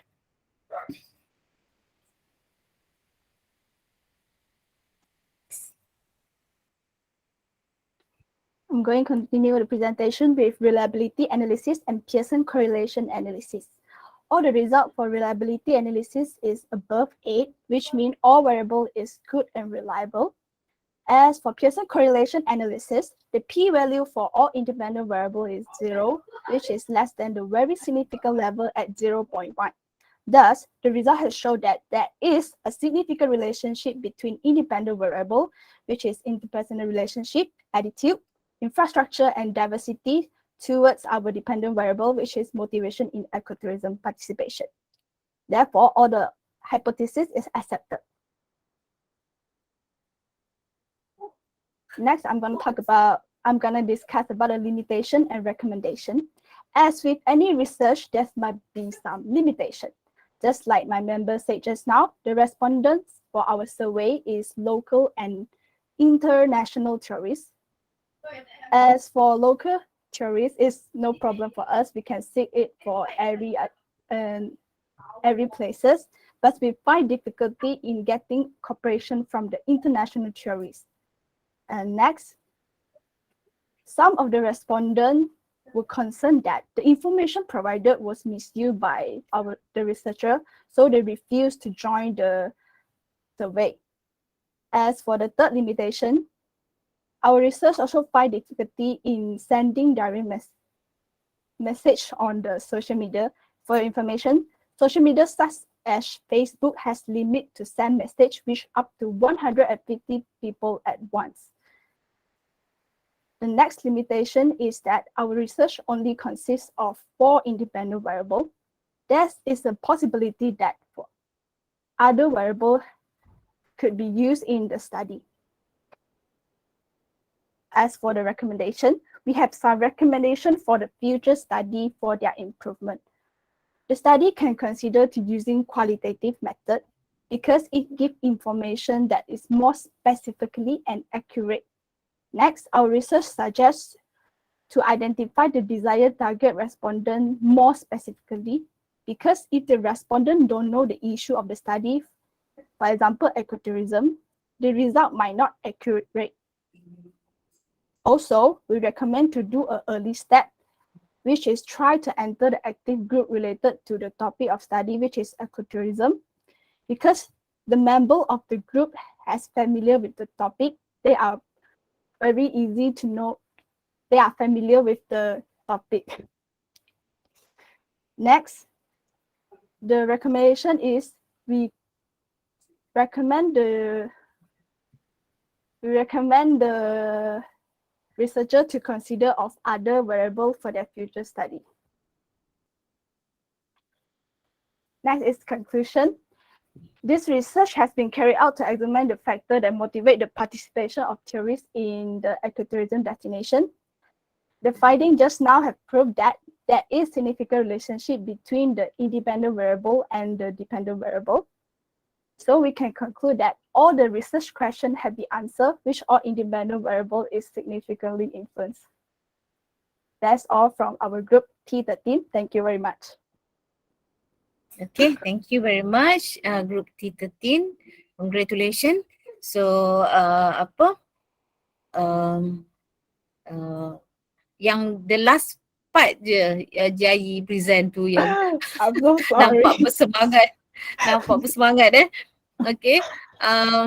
So macam mana saya fikir macam ni, untuk discussion Okay, slide discussion tu, This one. it's supposed to discuss on the research finding. Kalau kita tengok report, dia bahagian, saya tak sure, maybe saya silap bagi review dalam your PowerPoint slide sebelum ni. Memang saya kata kena masukkan limitation and recommendation. Cuma yang limitation and recommendation ni masukkan bahagian conclusion. Ya, bahagian conclusion. So on discussion kena masukkan, actually yang bahagian conclusion tadi tu dia suppose masuk bahagian discussion. Actually bukan lagi tu. Dia gini, discussion ni kita presentkan macam mana adakah research awak ni menjawab you punya research objective. Jadi dia kalau result tu, pergi tengok result. Result tu adalah data kan? Data, findings demographic dengan reliability dan kelompok alpha. Dalam discussion adalah you discuss in word the findings tu. Contoh yang bagus tadi rasanya adalah group 12.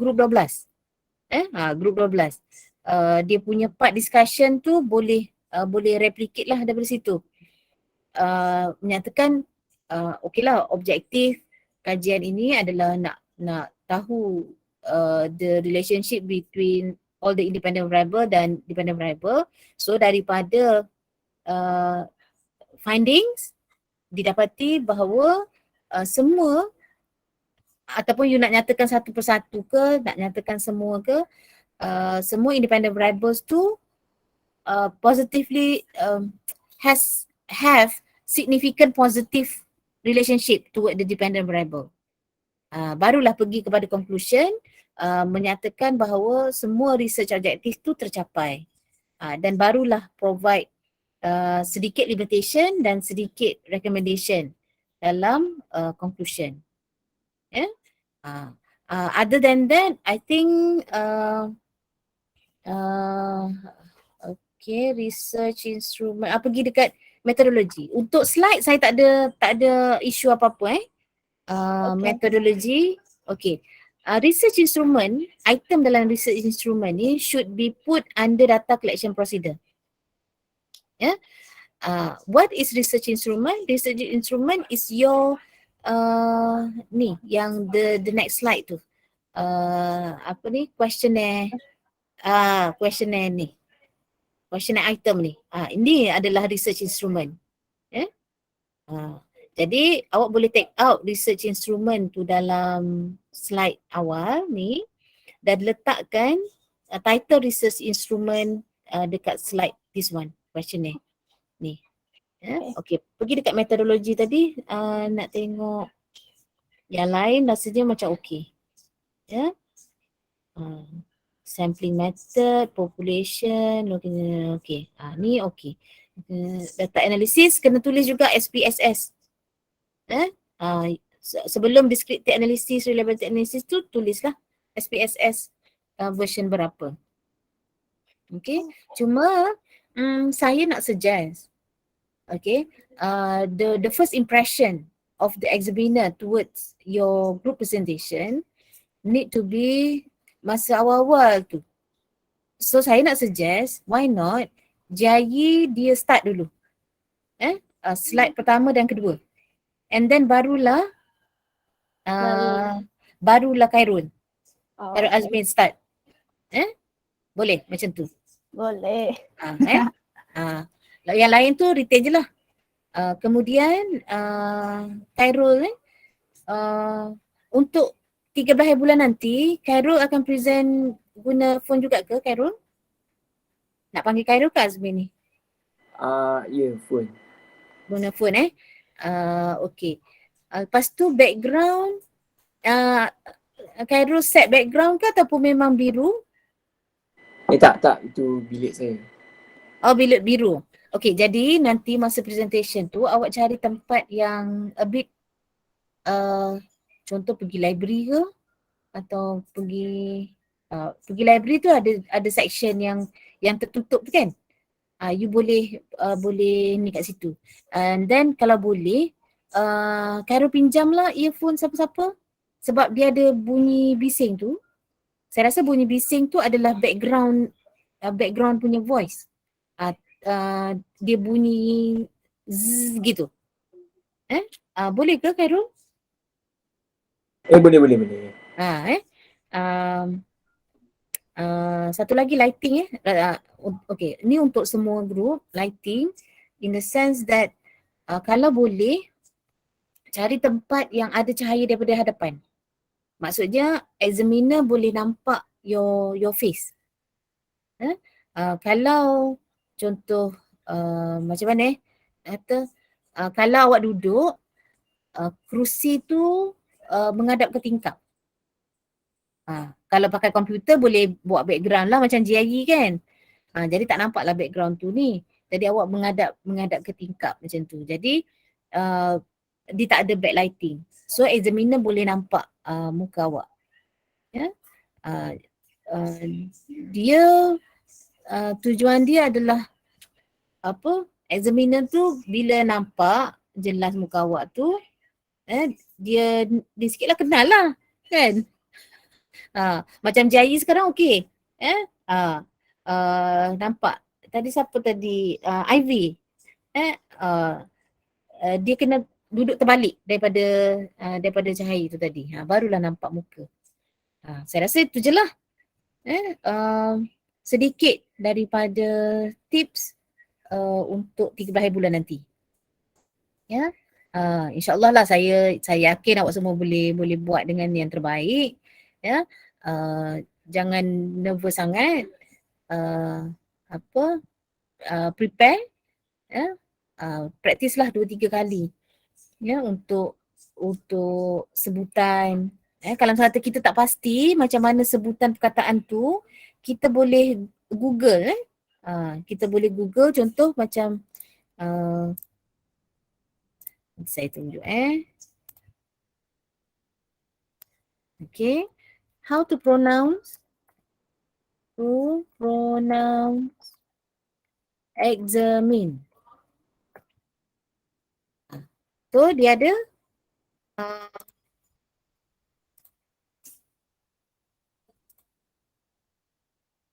examine. Jadi daripada situ kita boleh belajarlah macam manalah bunyi dia kan. Sebab kadang-kadang English ni dia punya ejaan dia bila kita baca bahasa Melayu tu dia tak betul lah. Ni kalau British pronunciation, kalau kita guna American pronunciation, biasa kita guna American.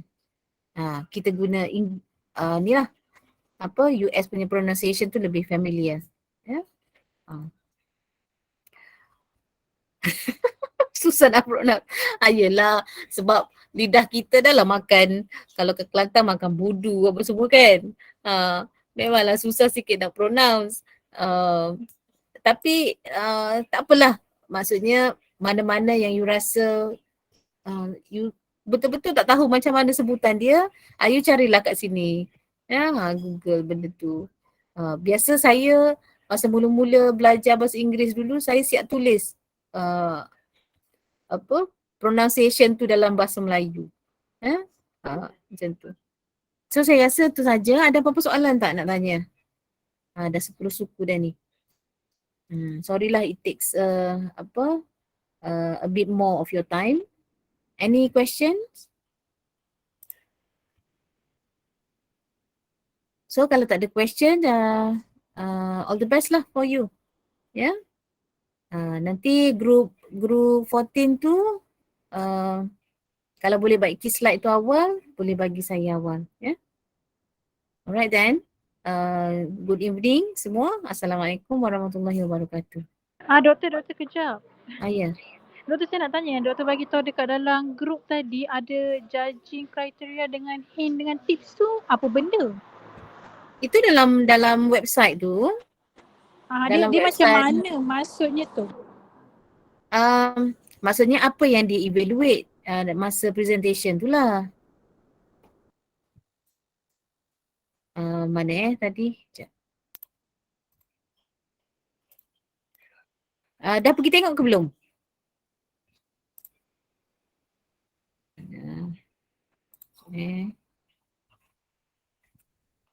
Link dia tadi. Kalau pergi kat sini kan, awards ni, judging criteria. Okay. So scoring criteria based on content, design dan presentation skill. Cuma tak pasti penyelaras ada bagi rubrik ke tak untuk presentation? Tak ada Maksud macam mana? Tak ada pula. Tak ada? Tak rasa. So evaluation dia berdasarkan kepada inilah content tu, maksudnya slide kamu tu kena ada introduction, kena ada apa ni, problem statement, things like that lah, metodologi. Jadi kalau macam kata ada slide yang missing, jadi kena tak dapat markah penuh gitulah. Macam group 14 tadi kan ada slide yang missing kan, apa ni, result dengan discussion. Tak ada. Tu kena tambah lah macam tu. Kemudian ni hints and tips ni biasalah. Make sure apa internet connection masa tu okay. Tapi biasalah kadang-kadang time kita nak present tu lah, time tu lah dia buat masalah kan. Jadi kita buat backup lah. So masalah nak present slide tu tadi, kalau boleh prepare both dalam PowerPoint ataupun dalam format PDF. Semua ahli group kena ada salinan tu. So kalau macam kata your friend ada masalah nak present the slide, yang lain boleh cover up. Kemudian pemakaian, kena formal lah. Kalau macam kata boleh cari apa yang perempuan Muslim tudung yang sama ke, sama colour ke kan, macam tu. Apa tak wajib lah benda tu, tapi apa ada je group yang buat macam tu. Lepas tu kamera tadi, maksudnya examiner should be able to look at you. Letak kamera tu janganlah ke bawah sangat sampai nampak kepala separuh je, mulut tak nampak. Benda-benda macam tu lah. Contoh kalau macam kata yang guna telefon, dia boleh letakkan telefon tu, contoh letak dekat atas buku yang tebal ke, biar telefon tu dia statik tinggi sikit, biar facing dekat muka kita tu. Cahaya, lepas tu supporting material tu lah, slide dan sebagainya. Boleh Izzati? Okey, boleh doktor. Saya group first. Group first 13 hari bulan ni? Pukul 10 pagi.